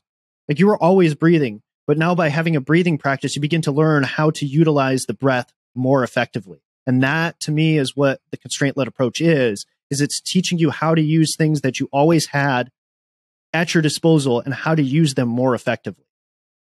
Yeah. And it's skillfully manipulating constraints is a lot more important than like just slapping, I'm using constraints. And that's where the representative and the exploration thing and how you're manipulating the constraints is really interesting. Because I think, it's intuitively like everybody, if you're trying to explore, you make it as unrepresentative without even knowing representativeness or anything like that, or understanding exploration or how that may lead to a skillful action, right? You're going to scale it down.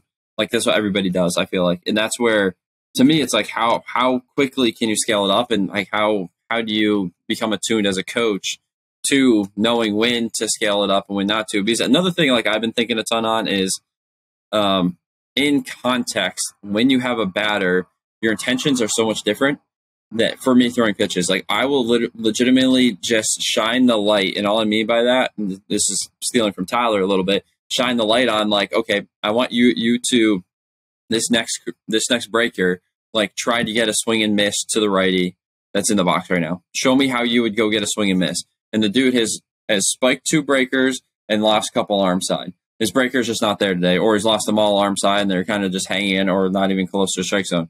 I shine the light on the batter and how he may potentially go get a swing and miss, or just tell him like, hey, show me how you may get a swing and miss on this pitch.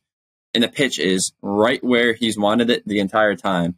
And all I did was shine a light on, hey, like go get a swing and miss here. And that's where sometimes where I think trying to do the pitch design thing and we don't have a batter in there, the intentions are so different that it doesn't actually happen within context. Once you try to like, you created this pitch and maybe you found the grip there, maybe potentially, and maybe you found a way to potentially go about throwing it. But then once you put it in context, it's going to change so much that it doesn't necessarily transfer. Where I would rather you connect immediately to the batter and how this would specifically beat this guy who's in the box right now, and how we could skillfully use it, because I think that speeds up the process of now being attuned to how this pitch within context plays, which matters, like how I can get it out with this pitch. If you're kind of following that, because that's what I've noticed a lot is connecting the pitch, how you want to move the pitch to the batter, actually has led to much more skillful action I've seen than just like working a pitch design when there's just a catcher back there.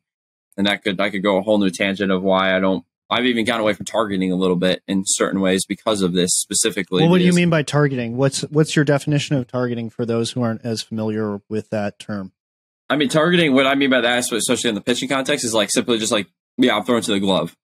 Like, I don't even necessarily know if, I'm going to still play with some different ideas on this front about what may be best for certain people and certain players, because I think there's people that are less attuned and more attuned to the batter and what they can pick up at certain times. But like, I find people connect to the game a lot better when they're connecting to the batter and how to beat the batter versus they are just throwing a pitch to a glove. Like, I think certain people who live in dead context, and dead just simply means like there's no batter there. It's not like the game. You're just throwing to a catcher or you're playing catch with a partner. When you live there, like maybe the glove's the most helpful since it's literally that's all you've done. But when you're always with batters in there, or you have a coach shining the light on different forms of batters and how you could potentially go beat them, I think players connect to that a lot better, and their pitch is a lot more skillful. And the attention's a lot different, and their attention's not just like, oh yeah, I'm throwing to a glove. Oh, now I'm throwing to the small logo in his glove. It's like, that's great. Well, the catcher may not even be where you want him. That may not even be the best spot for that pitch, where what you're connecting to. Like, that could be complete, and especially one knee down now. Like, we got catchers putting their glove on the ground. Okay, now what am I connected to? And I've played with different things, like on the chest protector and stuff. Like, okay, you work through this, like fill this gap in his arm. But even that worked sometimes pretty well, but then I found just connecting him to the batter, beating the batter, like his attention went where I needed it without having to tell him, hey, you got to look this and this spot with the catcher. And that's where it's like, I think it's less of a targeting sport than it is like you're playing a game now versus the batter, which is a heck of a lot more fun for one. But two, it's like actually works, actually helps. And like, I think you get a heck of a lot less domed up as pitchers if you're not like worried about just like putting a ball in a specific spot over and over compared to just, let's go beat a batter. You know, let's see if that pitch can like go break the metal bat here. I don't know. So to just jump way up there for people who don't like big words, I'm gonna just throw something out there. And higher order variable, right? Or like a higher order variable, especially in terms of specifying information, right? Like that to me, like when we're talking about from an ecological perspective, like what a higher order variable is, like you just found one in my mind. Like there might be one, this is to me, it was being a literalist for a second, right? There might be a higher order variable above that, but like that's higher than the other things that we've been using so far, right? And that's where, to me, I don't know, I'm just thinking about the listeners at home, right? Of just like, they're not familiar with this term, higher order variable. But I mean, I don't know. It just, I feel like in some ways it's self-explanatory, sure. But still, but like, look, this is also why I say like an ecological approach, like part of the reason why I'm so enthusiastic or like just try to beat this drum of, hey, why you guys should go learn about the ecological approach is because all this stuff lives here. Like there's so much stuff here that will help you be a better coach. And yes, like, so for example, this is a great time to like organically plug this, right?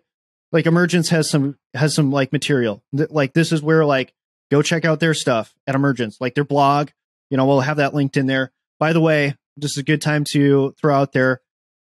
We have a great promo deal going on with Emergence. You can get 7% off a lot of their courses, the majority of their courses. If you just put in Finding the Edge 7, you can get 7% off the majority of their courses. Or if you know if you don't want to type in Finding the Edge 7, you can type in just the initials for Finding the Edge and put a 7 after the end of it and get 7% off. Like again, like this is just a way that I think people, whether you know you go read some papers, like maybe we'll put together a resource of like really good papers. I know Emergence, again, plugging Emergence has somewhere out there, and if you want to know, I'll go find it. A good list of resources of just papers, and like that's a good place to start because it's much shorter, much more manageable. I'll probably put together a list that I like of like papers that just explain what the ecological approach is. But like there's just so much there. You know, like all the criticisms that people have of the ecological approach, most oftentimes it's like you do know that is within the ecological approach. Like this thing that you think it's missing, it actually has. You know, like, oh, you don't really individualize to the person. No, like there's this whole thing about like co-design and like meeting scaling it to the individual, finding their challenge point. All of this is encapsulated within an ecological approach. And so, yeah, that's just my whole rant for like why, because like through our conversation that we just had there, Baker, like you begin to see how these concepts come to life. Like at first, like this is the whole thing of learning. And like, how can you, I don't want to make this too aggressive, but like, all right, you want your players to listen to you and to struggle through some new stuff. And yet this is the part that I don't understand of like, we as coaches, like, why should we think that like it should come easy to us when we know, well, that's not true. Cause I do think some coaches think like it should just come easy for their players, but like, right. Like, so on that note, like that's totally fair and fine if you want to be that way. But just like, to me, right. Like if we understand that part of growing is like, things are going to be hard, like, and there's going to be that period. And that's one, like on a personal side, like that's a place that I've been trying to grow. Cause I'll be honest, like I'm just like everybody else. Like I want it to just come easy, but like, if you want to be good, like there's going to be this period of feeling stupid, like you don't get it, like you not fully have a grasp on it.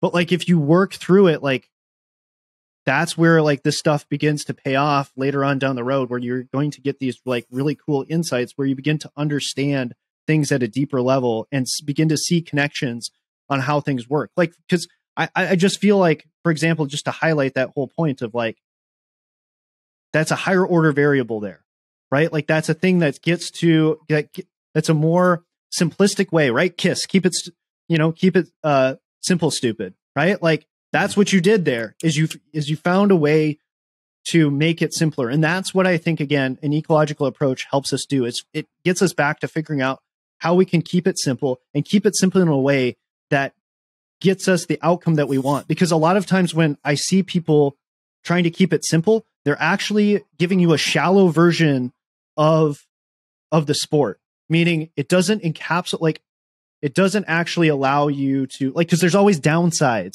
oftentimes in the shallow stuff. Whereas like the higher order variable that you just gave there of what would you do here to get this guy out? Like, how can that ever go wrong? Like, that's the question that I have there is like, how could you go wrong if that's your North Star? Like, that's why I say of like, there are other things that people use as little band-aids to keep it simple, to simplify it for the athlete, but yet it handicaps their ability to, it doesn't give them durability and robustness and adaptability. Instead, you just give them like one option. And that to me, like you're actually making a fragile player. And so that's why I think like, again, like this stuff is so powerful is because you don't have to sacrifice. You don't have to compromise on what you're giving to the athlete, especially when you get down to like simplifying it and keeping it simple, stupid for your athletes. Yeah. And I'll reiterate the information on emergence like this. A lot of the stuff I'm coming up with now is a lot from Tyler and Sean and from the Movement Academy. And that is talk about meeting a challenge point as a coach. Like they essentially just pushed me to the challenge point for 6 months. And even like the last call, and I'm still with them in a graduate edition. Like I still didn't fully understand some concepts, and I kind of threw some stuff out there, and they even went above and beyond like after the call to send me more messages to help further explain it.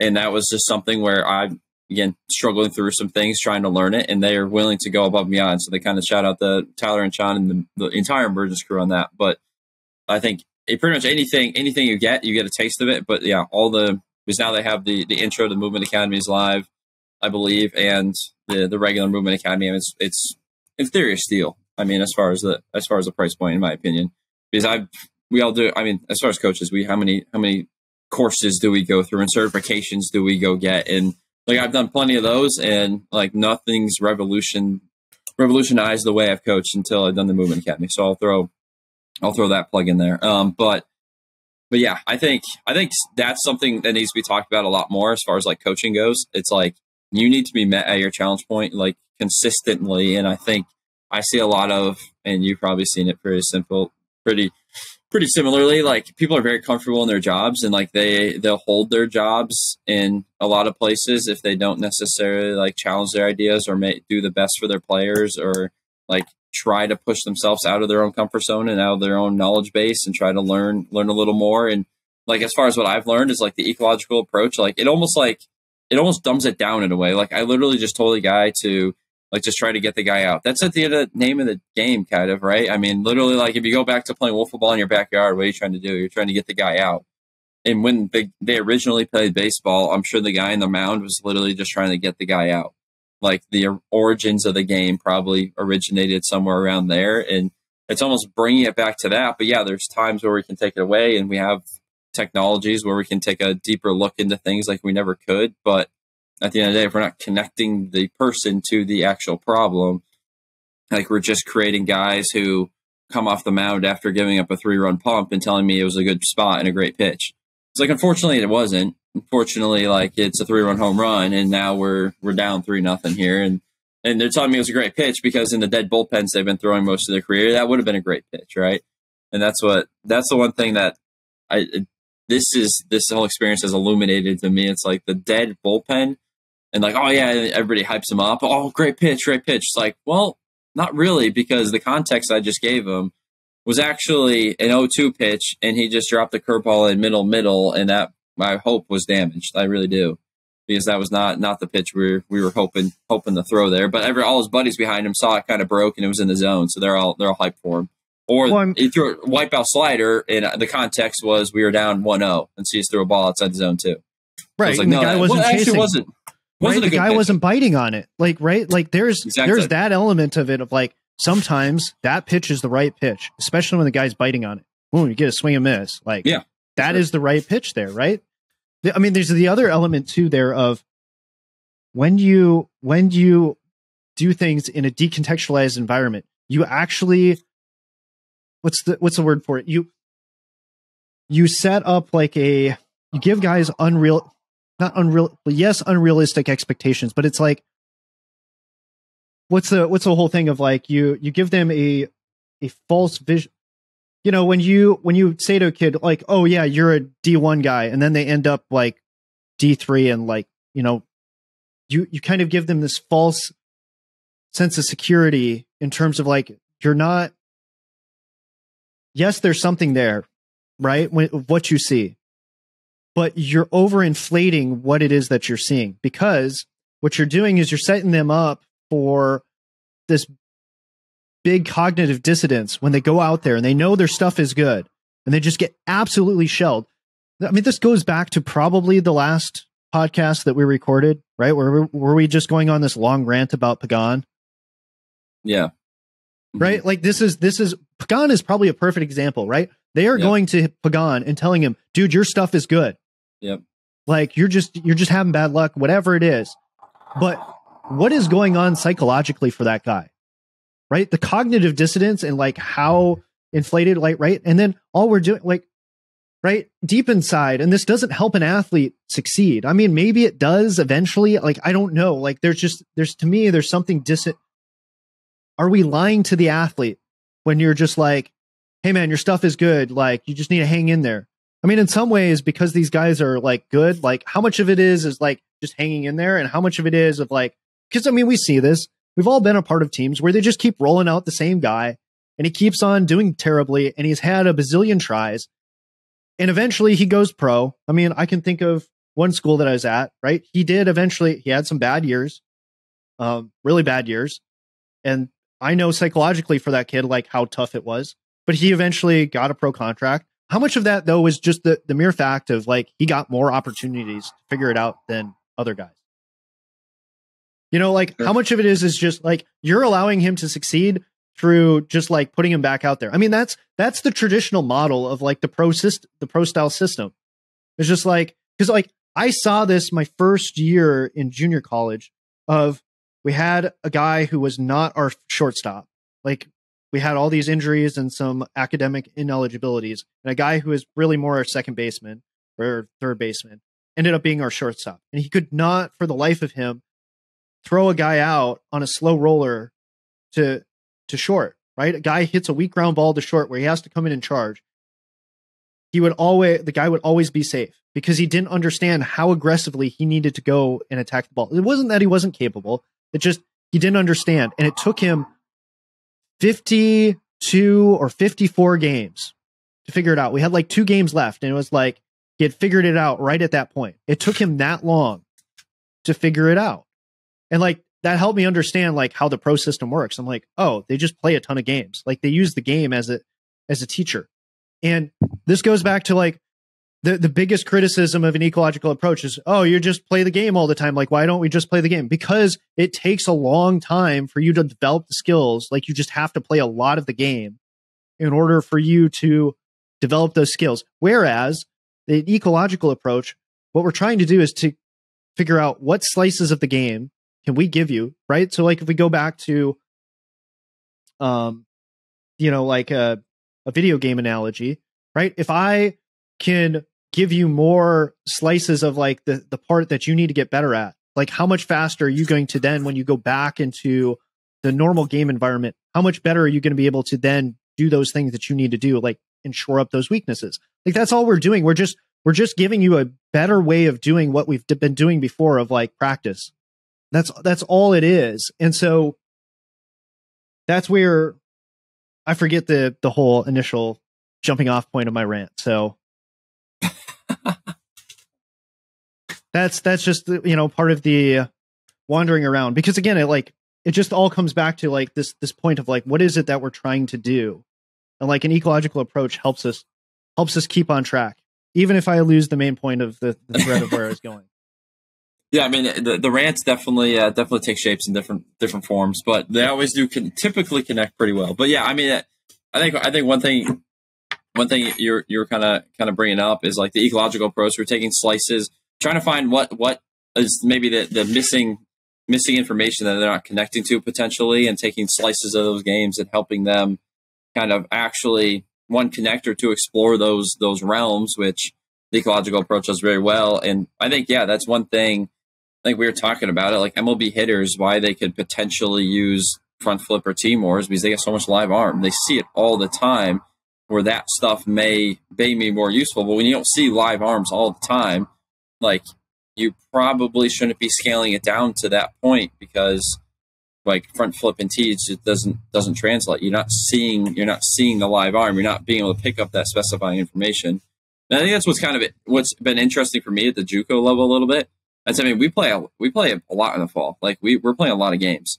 Like we're playing a lot of innings, and I think it's helping in some ways, helping us pick up some of that information and helping us explore in context a heck of a lot more than we would say if you're at an NCAA sanctioned team, because like Division I, I think you have one, maybe you can take away other games in the spring if I'm correct on that. But like I think the typical is like 1 or 2 games you play other than like inter squatting, in which there's 100% value in that, but it's also a little different when your whole intentions, cognitions, and all that, how that kind of plays into when you're facing another opponent, going on the road and being in different ballparks, the game day feel and all that, stats are being calculated, all that kind of stuff. So that's where I think I think junior college actually helps prepare you a lot better for and I could be wrong, and this is my first year, but helps prepare you in the fall for the spring than a lot of other places necessarily may potentially do. And that's what I've enjoyed a lot. Like we're almost done, and we probably still have 3.5 weeks left, and we have like multiple double headers and then a 5-game series to end the season, and that's a lot of ball game. Which how many games have you played so far? I think we're 6 or 7, and a lot of those are double headers. So a lot of those are like 14 or 15 innings. Like I would have to go back. We've played 8 games, and we have 1 more left. This is the most I've ever been a part of, and I love it. Like we play a ton. But this goes back to, again, part of the rant that I was on before was like this frustration with like coaches just in some ways using the time, right? Like, oh yeah, I developed this guy. You know that you started working with him when he was a kid? No, he just literally went through puberty. You didn't do anything. Like, you know what I mean? Like, there are just things of like recognizing, like, I didn't do anything. This kid just simply got better by the process of like the opportunity that was afforded to him, in terms of like, it wasn't anything that I did. It was just the fact that he was playing baseball. And this is some of the things of like, it works sometimes and then other times it doesn't work. I've seen this plenty of times, right? Coaches want their guys to go play in the summer. It's like, but they just spent all this time playing. Like, you hit this point where you get diminishing returns by playing more games, right? Like the body starts to begin to break down. Like you can see this with the pro guys. Like 162 games is like an insane amount of games played over that short of time span. And with all the travel that they do, like it probably wouldn't be as bad, right? If they didn't travel, right? And their schedule was like set. You know, guys would adapt to that and they'd be fine, right? And you'd probably see Byron Buxton play over 100 games, right? In that scenario. But this is just to understand like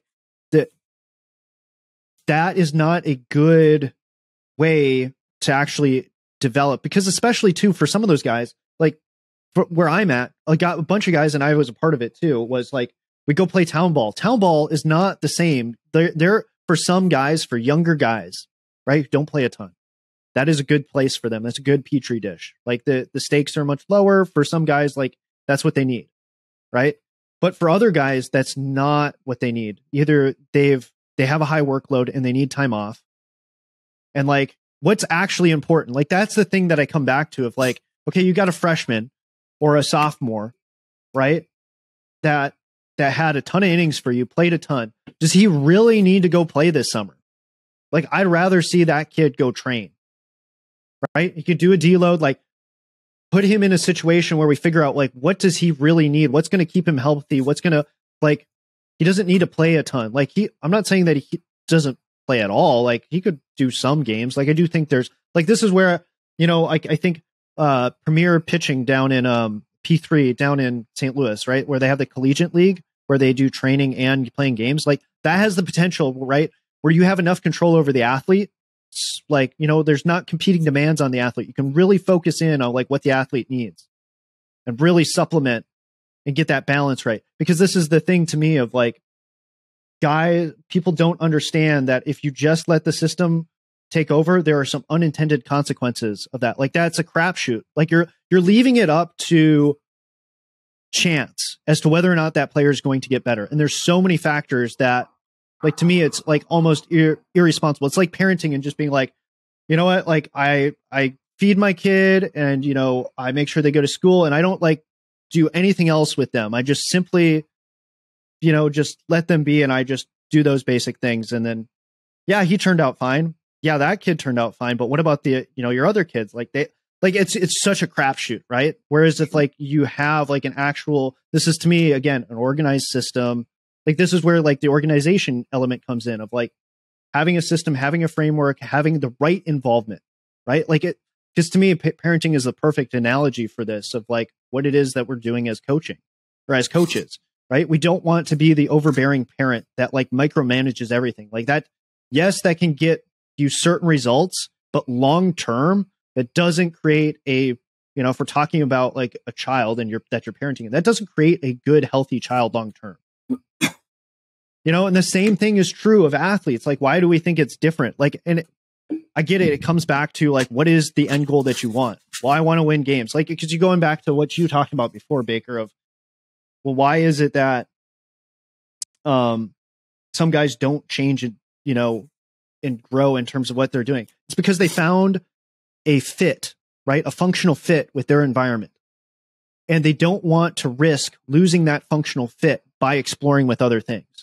And that's why they regiment and they force certain things, is because they want to get the results and they want to have the control and the certainty that they're going to get the result that they want. That's why it is like, at least when I look at that of like, why is it that guys don't change? It's because they have no incentive to change in the sense of they like, it's the same thing of an athlete, right? Of like, why would you change if what you're doing is currently working? This is the same reason why going and playing town ball where it's not played that seriously, like, you're not going to necessarily find your challenge point there. Like, why would you change and do something different if what you're doing is working? Same thing with like, if you're hitting off the tee, like, why would you do anything different if the ball is always in the same spot and, you know, you can swing down to the ball and hit a line drive? Like, why would you change what you do? Or same thing with like your BP practice. Like, if you're able to successfully hit the ball, you know, 5 times out of 10 or 6 or 7 times out of 10, like, why would you change that? Like, because you're being successful. Like, why would you want to hit off a machine where now you're going to only hit like 3 or 4 balls out of 15? Well, like, why would you do that? You know what I mean? There's just no incentive for people. And so like, that's the thing of like, unless there's a real reason to change because you're chasing a championship, right? And what you did wasn't good enough to get you there. And you're looking for what is that you can do to get you there. Like, you need some sort of incentive like that in order for you to actually change, in my opinion. Yeah. And just to play off this in a very practical sense here, like we had a 4 games this past weekend and just kind of absolutely wiped the floor. Like, really looked really good. And like, our pitching staff pitched, I mean, in 4 games, gave it 4 earned runs. I mean, I was like, that's pretty much as good as we're probably going to get in a 4-game set with pitching literally every single person on our staff. And I was actually like, well, we've made really good progress to this point, and I don't think that's going to motivate them to continue to interact with some new things. I'm going to continue to kind of push and try to like get in here because, well, we pitch really well. Why would we scale up some of this stuff? Why would we not just stay where we're at? Because it was probably relatively comfortable. They kind of got kind of got a feel for things, even though I'm changing up a good bit. But like that wasn't the intention after this weekend, because we got about a month left. So I was gonna intro some different ideas and scale up the representativeness and a lot of things, and at least I was hoping to. And then we go on Tuesday, face a much harder opponent, and get exposed in multiple directions. And to me, I was going into that game saying, this is why I kind of like the amount of games we get to play, is because it kind of exposes or shines the light on a lot of these things that we may potentially need to be working on, and gaps in certain people's games that we need to potentially be taking, again, from that game context, taking it out of that game context, but keeping it as context specific, keeping it as representative as we can, but be able to explore it a little bit and try different things and be able to actually improve on that specific thing we're working on. Because the game's going to tell you what you're probably struggling with. That's probably, again, there's things outside of it, like we may be pitching really well, but the guy's velo's not as high. So, I mean, those are maybe different things that the game's not showing you, because we're still functionally finding a fit. We're still functionally getting outs at that moment. And the guys still, their goal may not be that. They want to get to this certain level, but that's besides the point. But like the game has shown us something, and that's where tomorrow we're going to, within a very live setting, allow guys to kind of explore different ways to potentially work on some stuff they struggled with this past weekend, which was probably the best thing. But that was my concern. It was like, we played really dang well this last weekend, and I was like, why when I intro this new idea, or why we go to practice and I try to find something that they need to work on, which was really hard. So we did really well, but you're still able to, right? Why would they be super motivated? It's like, okay, I could work on that and I could get better at that, but I was already good without it. So why would I need to spend a lot of time? Like, that sounds like a lot of work. Like, you know what I mean? And I think that's actually a really good point. But that's where the game shows us. And then we take that snippet or that slice of the game, like Tyler always says, and then we bring that into practice and allow them to kind of explore that. And so we can improve on it and get better at it. Right. Well, and this goes back to like why guys are like, or why I'm not so hot on the pitching machine, why I'm not so hot on, BP, right? Fastball only BP, like whatever. Because it allows you to be lazy, right? This is something that Rob Gray talks about a lot, of like, we are very lazy learners, right? Once we find something that works, like, why would we start trying to do something different? And this goes back to this thing again of like, because you bring up a lot of good points, right? Of the one of facing good competition, right? Like facing, like, this is the challenge of being a head coach. Just put it out there, deciding who you play, right? Like, I understand that a record, like there's so many complexities, right? To coaching, right? Like, because there's the recruiting element, right? You're always trying to bring in new and better talent. Well, if you've got a crappy record, like, it's hard to bring in good talent, right? Because you're always playing good competition. Like, yes, you can promote that, but if your record doesn't show that we go to face this team, like, and we've always been losing, like, nobody wants to go and just absolutely just get the floor wiped, by a really good team. Like, that doesn't invoke you to try harder. Like, you just shut down. And I think that's where you have to find the teams that are going to give you that challenge point for your current team and the current roster that you have. Like, that's going to probably draw the most out of your team. And I think that is a very hard thing to do as a coach, because it goes back to, again, if you're wanting to really develop skill, you have to then scale it all the way back to, like, right, that works at the highest principle or the highest level. And now you got to scale it all the way back down to your practice setting too, of like, what's that challenge point that's going to allow people to not be lazy learners. Okay. So, because this is what happens with the pitching machine, is like, you can develop a strategy that works for seeing the same pitch over and over again. We saw, I believe his name was Clausen, that the Gophers have. He throws basically 98 to 102 or 101, right? Like, we got to see him last Friday, and our best hitter from last year right? You would think he was. I think he was ready for fastball first pitch because that's what he did to the previous guy. Went fastball, fastball, fastball. And I think it was like, I don't know. The first pitch was 100. I didn't read the second pitch, and then it was 100 again. And he swung through it. He was done in 3 pitches. Next guy comes up, lefty. So his righty goes lefty. Goes slider. Can't remember if it was slider again. Or went slider, maybe slider again for a ball. But it was like slider first pitch taken for a strike. Slider second pitch swinging through it, which I think was great for our player. Swing at 89, right? Like swing at that 89 mile an hour slider instead of that 100 mile an hour fastball. But then he went after that fastball. It was out of the zone. I think it was just off the plate. It was a good fastball off the plate for a ball. And then another fastball up and away ball. And then another fastball, I think for maybe another ball or something. So maybe it was two sliders and then 3 fastballs. And then he comes back with slider after 3 fastballs, completely froze him. Like he had no chance at that point, right? Like this is a thing that if you want to see how not useful hitting off of a machine that just throws fastballs is just go fastball for a round and go to a curveball slider for a round. Like, I mean, I almost wonder, like, I understand why people don't. It's a pain in the butt. Like time is everything when it comes to logistics in practice. But like, if you could easily go fastball slider, like just between rounds, like you're going to see like guys are going to struggle, generally speaking, when they make those transitions, especially the guys who are not as good of hitters. Like, I mean, at the Division I level, I see guys can make that transition fairly easily, but your guys that struggle a little bit more, you know, that one hitter that I mentioned before that, finally, turned pro after having some hard seasons, like he would be a guy where like that, he would struggle with that. And so, but I mean, it just shows to me like that just, we need to do something better.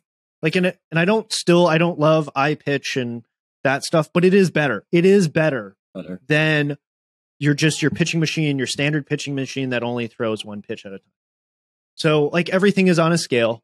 So anyways, that's my long rant of like why we need to actually create challenging environments that also are more representative, because when you have that more representativeness, they're going to develop the skill set or the problem solving ability that is actually going to transfer to the game, because otherwise you're only going to create one-dimensional players or players that have holes in their game when they get back to the actual game. Like, and this is how most coaches overcome that problem, that flaw in their coaching. They just get more talented players.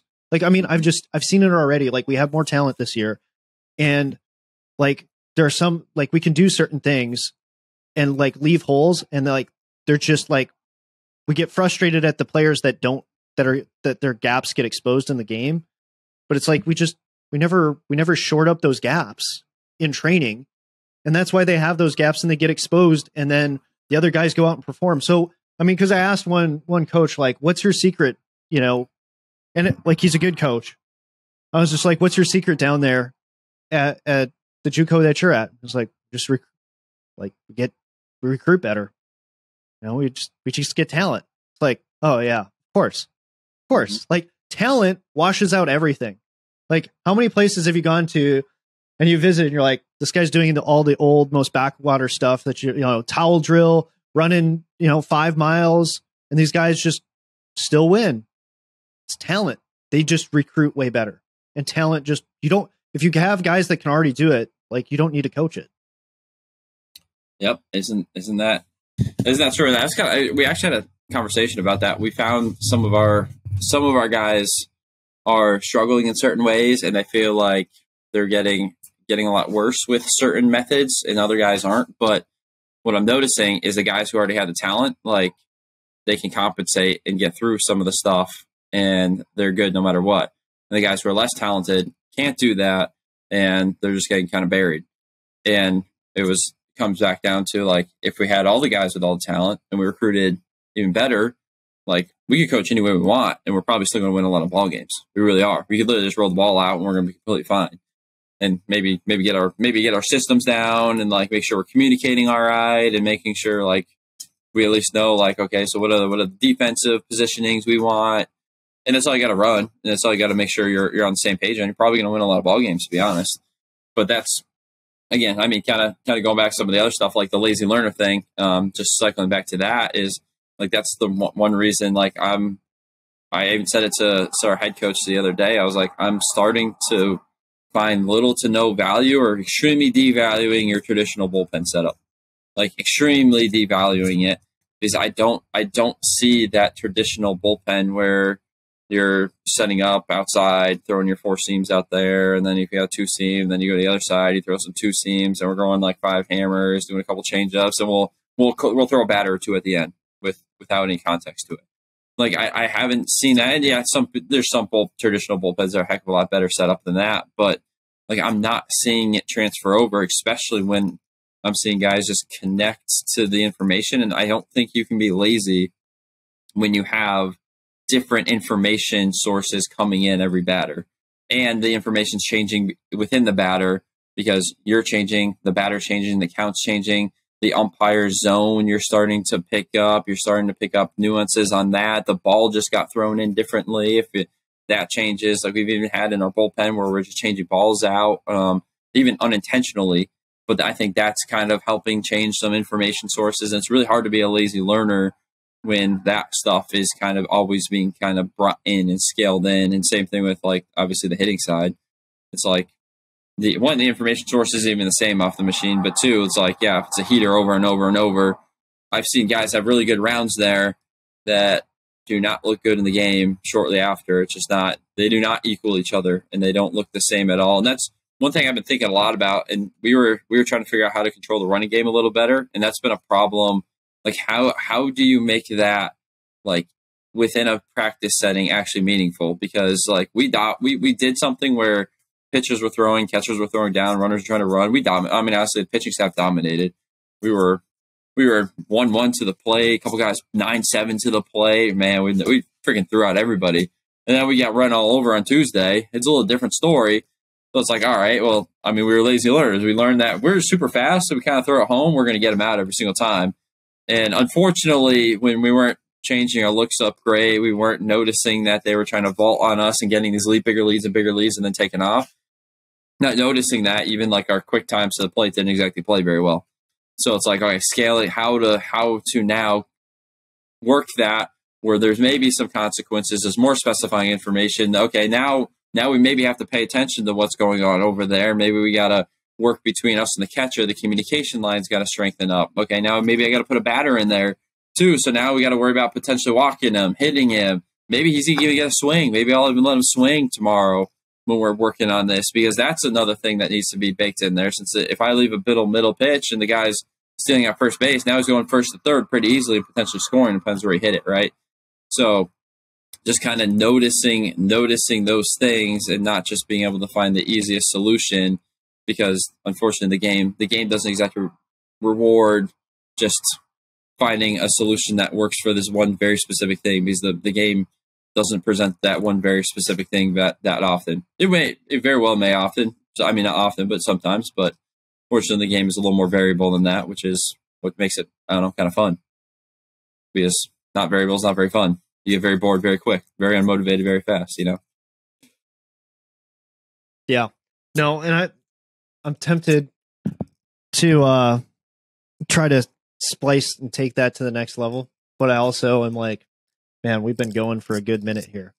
So I almost wonder, do I want to open the can of worms of taking it to the next level and the practical, how to practically implement what you're talking about? Because I think there are some challenges and pushback that a lot of coaches would have, especially in the North. To what I think you're implying, how to actually implement that. We can touch on it if you want. I'm more curious. We'll land the plane on this go in this direction, for because sure. I think for sure, because I love the idea, right? Because it's all about streamlining things in my mind. But like, having been doing this enough and being out on the field and seeing kind of practice planning, like I begin to understand the challenges of trying to implement what you're doing. And especially for a team in the North, and I look at like kind of our situation of why I don't know that the hesitation that I think some people would have, even in our situation, because in some ways I don't see our pitchers being built up enough to be able to handle what it is that you just said, right? Like For sure. you would think, right? Being able to just go out, do a 15 pitch pen, 15, 20 pitch pen, yeah, you know, early in the week, you know, middle of the week, whatever, against hitters, like it would be fine. But when you think about it, it's like, well, how much more stress, right? Like stress on the system is there in that situation versus just throwing a bullpen to, you know, down in the pen versus being out on the game mound. Like the amount of stress that goes on the arm in the system, like I just think is more just because of the competitive nature and or what it is, the intention, right? So if you go back to the intention that you talked about of find a way to get the guy out. Okay, well, the easiest way for me to get the guy out, again, back to a lazy learner, is me rearing back and giving it all I got. Right. And so like if my body is not prepared to handle that for over, you know, the course of 15, 20 pitches, like, all right, now I might have overcooked him and he's not actually prepared then come game day on the weekend. You know, like that's where like I think there's the fear from some coaches. And like I have you know, in my mind, it's like, well, then I just need to prepare his tissues to be able to handle that. And that just means we have to do that earlier on in the fall to get him to do that. But most coaches don't know how to do that. So therefore, the question is like, okay, this sounds great, Baker, but like, how do we actually, like, how can I actually implement this? Because like, I see the whole reason why people just default back to just get on the mound and do some touch and feel stuff is because you can work at a lower intensity, all this sort of stuff, and it doesn't overcook you, you know, or tire you out. Because, you know, that's the biggest, like, I mean, I don't know if you've experienced this, right? Players coming up to be like, Coach, I'm going to be really sore. If we do this, like, how am I supposed to be ready for the weekend? Like, I'm going to be so sore and like, I'm going to be, you know, not be able to perform because you're asking me to do too much, too close to game time. Yeah, no, for sure. And I think one of the things, not that I'm going to say I've had total success with yet, but one thing I've explored a little bit with some of the guys is like the principle of, okay, like you're going to be sore. Like the day after you throw, what I want you to do is I want you to explore ways to potentially make yourself feel as good as you can for the next day. And I put that on them. And a lot of them I've taken to that, I believe, at least, since we, like for the fall, I would typically expect me to have to shut down more guys like throughout the fall. Like, okay, you can't go this day and I can't go there because we're coming off the summer. You don't know how much they're built up. Is we fairly went fairly quickly into games. Not quicker than I would have liked per se, especially never having done it before. But we really haven't had many issues at all. And I think a lot of it is a little bit of the movement practice. Since I think it refreshes the system and allows for some more, if you want to call it, just active recovery in ways that typical pitchers don't get. Like we're not just doing your typical recovery. There's a lot more to it that I think is helping the system kind of bounce back a lot faster. But the other thing is, I think we are fairly like built up at this point. I mean, that's one thing I will say. This is the first time we're going to do something like this, and we don't have a game on the weekend. So that's affording me the opportunity to do this. We're over a week between games this time, which is the first time we have that, which is good. What was the original question as far as like the argument against like? Well, I mean, because the second question I was going to ask is like, okay, if you only do it once a week, like no big deal, maybe twice, right? If you bookend it at the beginning, like, but I guess my question is like, how frequently? Because in my mind, you know, if I'm just taking what sounds to be like a great idea, it's like, how many times a week can I get them to do this? Yeah, for sure. Because the more time that I can get you in this space, like the more, so it goes back to one of, you know, I don't know if I plugged this book enough or before on this podcast, but Be a Player by, I can't remember her name, but it's a golf book, or maybe it's a hymn. It's a golf book on like how to improve your golf game. And one of the things that they talk about in there, even though it's not an ecological book, or they may or may not know anything about ecological dynamics, but they talk about the best way to get better at the game and to practice is to practice on the course. And so, like, how would you do that pitching wise? The analogy is you got to practice, put yourself in a practice scenario where you're on the mound and you have some sort of a defense behind you and maybe a base runner in some sort of different situation. Like, and that's the thing of, like, I know we kind of try to do this a little bit. Like, so for example, what was it? What did we call it? Potpourri? Can't remember if someone was actually throwing a pitch in. Like, there's times where, like, we have a guy on the mound who throws a pitch in, and either the coach will hit a ground ball or we'll, like, run different situations. Like, I like that. You know what I mean? Like, I think there's some level of throw, and, like, can we put a guy in there that swings a bat and hits the ball? Like, you know, is working on contactability, not trying to smash it as hard as he can, but, like, the goal is to hit it to different parts of the field. Like, I mean, I don't know. Like, these are things where it'd be interesting to see, you know, if we could figure out how to do these things and to do them more frequently. Like, because I don't see any reason why you can't do it. It's just, it's never been done before. And it may take a little bit to figure out how to implement it in a way that you're not worried about guys getting injured. It's like, those are the two primary concerns that a lot of coaches have. And I think they're valid concerns. Yeah, I would agree. And I think I hesitated to do a lot of this stuff previously because that's exactly what I was worried about. But one, I think, again, kind of talking about, like, just the recovery process we go through, I think we're a heck of a lot better at it. And two, like, I try to have as open line communication as I possibly can. Like, there's guys that's not doing it tomorrow because their arm's not there for it. And that's one thing. Like, it's not something I'm ever going to mandate per se. Like, I'm going to highly encourage it if we're there, and nor is it at 100% because I think there's a ton of value in teaching guys to, hey, win this at bat at 80% and show me how, because I think the intentions there, like, just learning how to pick up batters' tendencies where he's standing may change if you're at 80% versus 100%. And there's a ton of value in learning it at a lower intensity, since you may pick up something that you would not have if you're 100%. You may resort to a different strategy like you talked about, just rear back and fire it as hard as you can. Or for 80%, we're trying to hold a runner and we're trying to make sure this guy doesn't absolutely crush me. You may have a different strategy. You actually might play it a little differently, where you may be a little quicker to the plate, but you have to be skillful as still throwing a pitch. So you may be picking up different information and explore space that you never have before and actually find something there, which I think is extremely valuable. And I think at least our guys have done that pretty well. I think, like, being able to scale intensities fairly well and kind of learn that, since we'll do different bullpens at different intensities with live information involved, where we have umpires, we have stand-ins, even if it's when you call it a short box. I don't call it short boxes, but that's what everybody would know it as. With a short box, but I have a stand-in, I have an umpire, but our intensity is a heck of a lot lower since we're literally catching ourselves. Like, I have pitchers back there catching it at 55 feet or whatever it might be, intentionally trying to bring them in, but adding as much information as I can on that.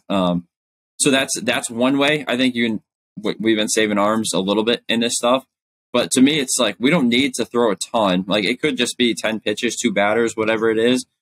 A decent amount of runners are going to be able to go.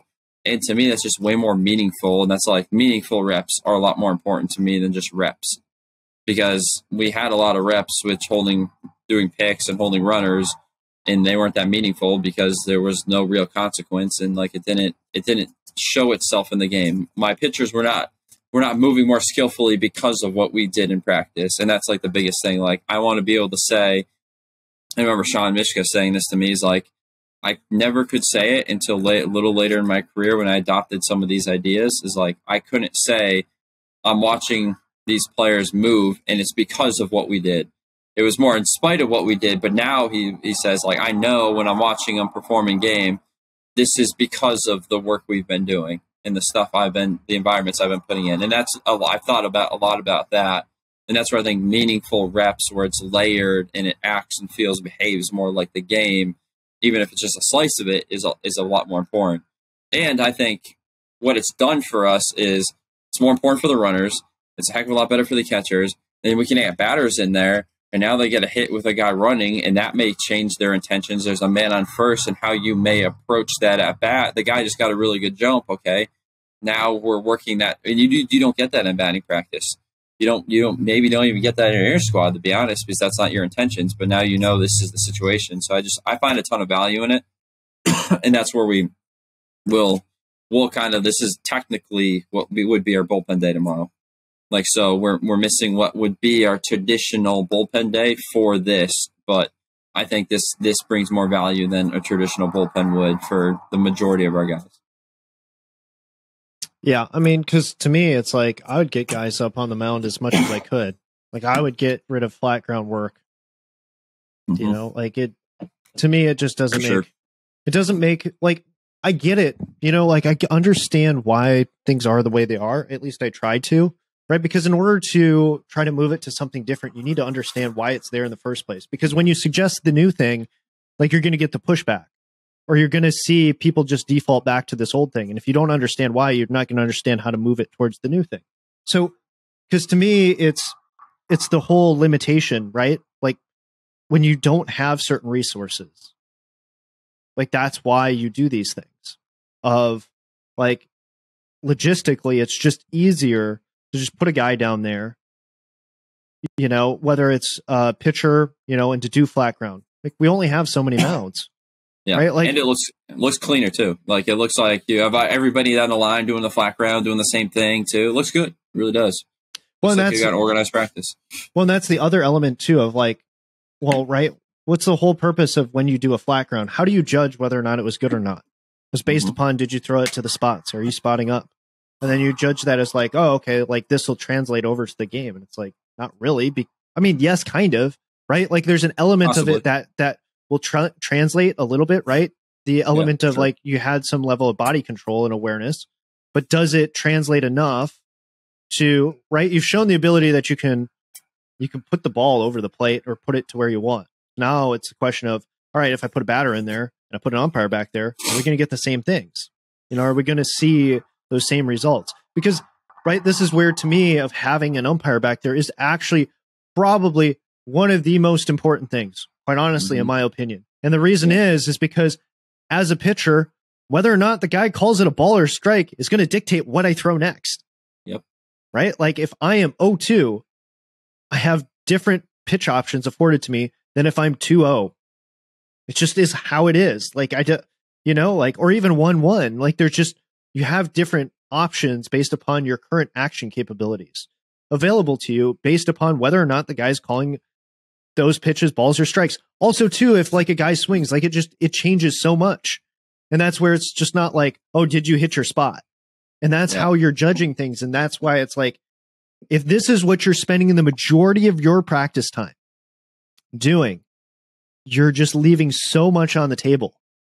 And this goes to like, I really like this analogy that Tyler Yerby used quite a bit, was talking about, you know, on the S&C side of things, there's like this bridge, you know, this gap that that the players had to traverse from like what we did in the weight room to what, you know, they had to do in the game, or even like what they had to do when it came to practice and when we handed them back off to the sport coaches of just like, hey, we did all this, you know, stuff in the weight room, like squats, maybe some linear stuff, linear speed or whatever, and some cone drills.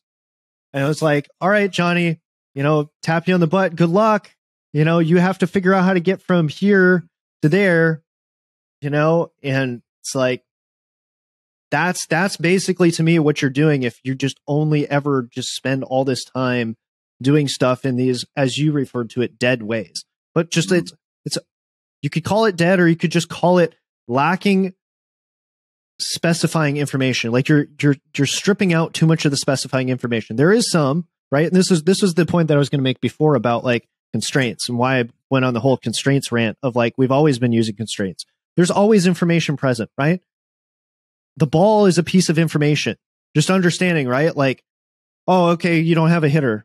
Well, if you still have a ball, like you still have some of the information there, right? That the player is actually interacting with.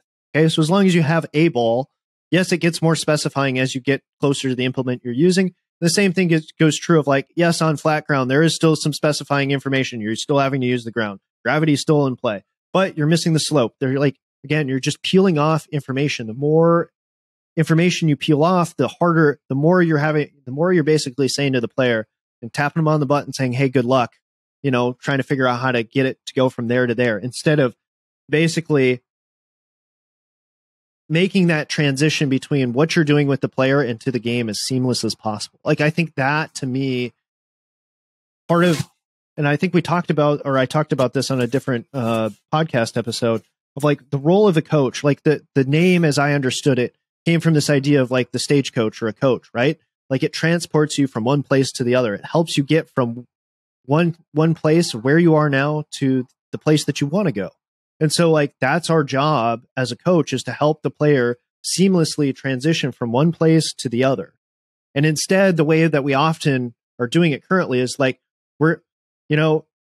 they come to us with a ticket to get from point A to point B. And really what we're doing is we're taking them from point A and taking them to point C, and then they're going to have to walk the rest of the way to get to point B. Like, and that's where, like, like an ecological approach helps us to be, wouldn't it be nice, instead of having to get in the car, to get to go to the airport, park, have to walk to get onto the airplane, then get off the airplane and do that all again. If you just the airplane just came in right to your door and you got on it. Like, that's to me the idea of like what I'm trying to get at here, of like what the ecological approach is trying to do, is to try to cut out more of that, so you don't have to walk as far in between the places that you're trying to get. And then like that transition to where you want to go and what you want to do is going to be much more seamless, much more efficient. Yeah. And I feel like that's the more you interact with the information and the more you go and I guess I would say explore the topics and explore potential ways you could use the framework. You start seeing how it actually, like, just creating things that act and feel and behave like the game would actually, I don't know, like help you in the game. Like, and that's where like it starts like bridging that gap, instead of like doing all these things that look absolutely nothing like the game and expecting it to show up in the game. Like, it almost, to me, it just becomes extremely logical. It's like when you actually sit down and think about it, it's like when you're actually watching a typical practice, it's like, this is how it's always been, but like it's so far off from the game where it's like you see the infielder routine and you're just doing like little flips to each other back and forth. And then you watch a hard hit ground ball in the hole. It's like that didn't look like that at all. I'm gonna be honest with you. Like, the difficulty level, for one, like it's not even remotely close. Two, the guy didn't know I was about to go in the hole. Like, and the backhand little flip drill you did like to start the game to warm up, like you knew it was coming, so you didn't even have to move. And now you got to go stand up and somehow organize a throw really fast because the guy's falling down the line too. And it's just like, you start thinking through those things and just noticing those things. It's like, there's a big gap between some of the stuff we've traditionally done and the actual game. And to think that we actually think that because we do this, that exact movement where we work perfectly through the ball is just going to show up on that backhand play in the hole when we were standing there for 15 minutes since our pitcher just walked a guy. There was a mound visit, a couple foul balls, and now you're just literally, I don't even know what you're thinking about at that point, but it has nothing to do with the 14 flips you just got in a row, right? So it's just like, I've just logically thought through a lot of that stuff, and it just doesn't make sense, like how big the gap often is. And it's not to say we don't do some stuff like mass fungo, even. Like, I've thought about that too. It's like, okay, you're getting a ton of reps, right? But one, the fungo's coming, and when I see guys, I'm going on a different rant, and maybe I need to cut myself off. So we've been going for like 3 hours here, but like in mass fungo, right? Like, it's coming every single time. And I don't know if like you get 3 balls in a row quickly in an inning. Typically those are the quick innings. Like 3 balls got hit to the shortstop gobbles them up and throws them out pretty much every single time. But then he's standing around for 20 minutes and then has to go field it. And well, how do you put that in practice? I mean, that's a whole other question, but like those are when it becomes the issue and becomes the error. And like, how do you create slices of the game? I'm gonna cut myself off, so I'm gonna bring us down different rabbit holes here. But like, I've been thinking about that same thing too, about mass practice, or fungos or whatever. But I go back to, if you give guys the framework of exploration, mass practice just goes back to what, the image that I drew before of like, right, you have a box of where you're exploring, and then now you're drilling in to a place where you can explore a bunch of like, you can do some micro exploration going on. For sure. It's just happening on a smaller scale.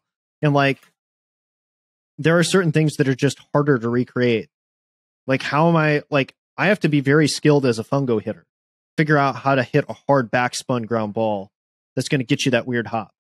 And quite honestly, though, like, because I'm aware of this framework, I am intentional about trying to hit different types of ground balls to a guy when I'm doing my mass fungos. Like, I am trying to place it different places. And quite honestly, what's very interesting to me is that when I start to fatigue, right, when I get to the end of my fungo session, it's like way worse. And it's way worse than the fact that like there's a tractor, meaning like they start hitting the same crappy ground balls to guys at the end, which kind of frustrates me. But at the same point, like, I don't mind some variation when I hit ground balls and I make some mistakes, as long as it's like a different look. Like, I'm just as happy. It was just like, oh, all right, I mixed that in. I don't know how I did that, but that was great rep for him. I mean, because there are certain, like, for example, our field, it has a lip.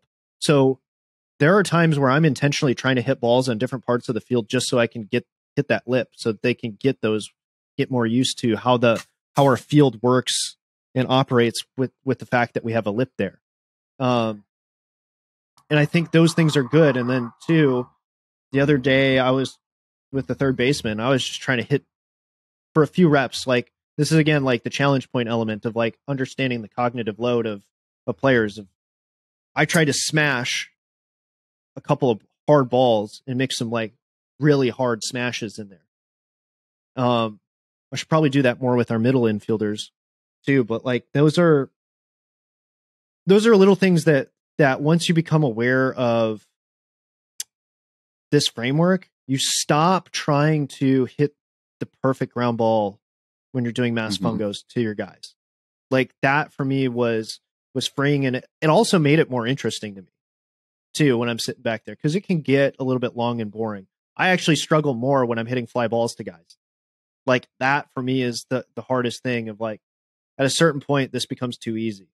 And so like, I need to get better at figuring out how to keep it fresh as far as like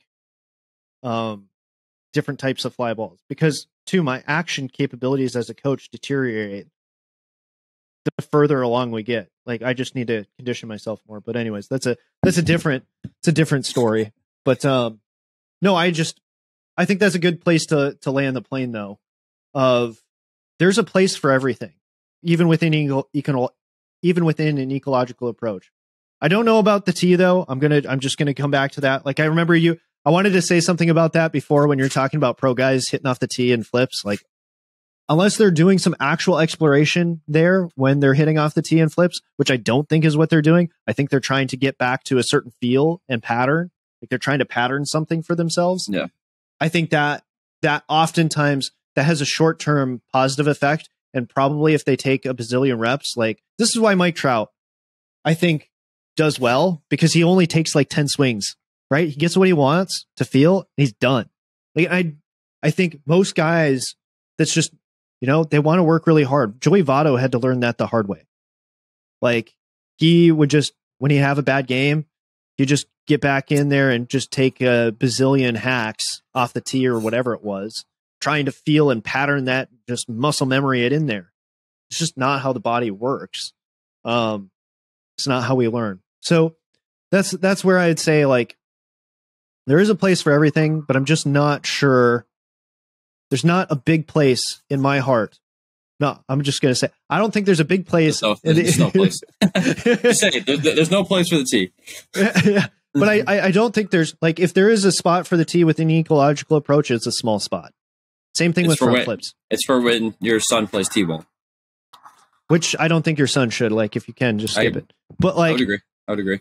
I'm just saying that if you, like, I'm not going to make an absolute statement, because I know, friend of the show, Caleb Abney, hates it when you get really dogmatic. And I think that's a fair criticism. And that's one of the criticisms that a lot of people have of an ecological approach, is that it sounds very dogmatic. Like, they're absolute statements. You should never use the tee, blah, blah, blah. Okay. All right. fine, we'll concede that and say that like there's a small place for the T, and we've used the T at the college that I'm at, and I try to make it more ecological, and you should. Like if you're going to use the T, use it in the most ecological way you can. And I'd also say, don't spend a ton of time there. If you're spending, if you look at, if you put and you tally up the amount of time that you spend on that T, and it happens to become a big percentage of your time when you total it up across all the days that you use it, I think you need to make some adjustments to it, because I think you're doing that at the expense of other things that could get you a higher return on investment. And that's just what I would say is that, like, again, there's a place for everything within the ecological approach. And what the ecological approach does is it helps you to make better use of your time and to help prioritize your time and help you to know how and when, and to be able to answer those questions of, like, for example, like an old strength and conditioning question, how strong is strong enough? Like there's an answer to that question when you use an ecological approach. Like, when should I transition to the next thing? I think the ecological approach helps you to think in such a way that helps you determine when you should make those transitions. For sure. We should probably land the plane on that, because I was about to go into something else, but we'll hold. I'm gonna hold. All right. As I do, probably should sleep at some point.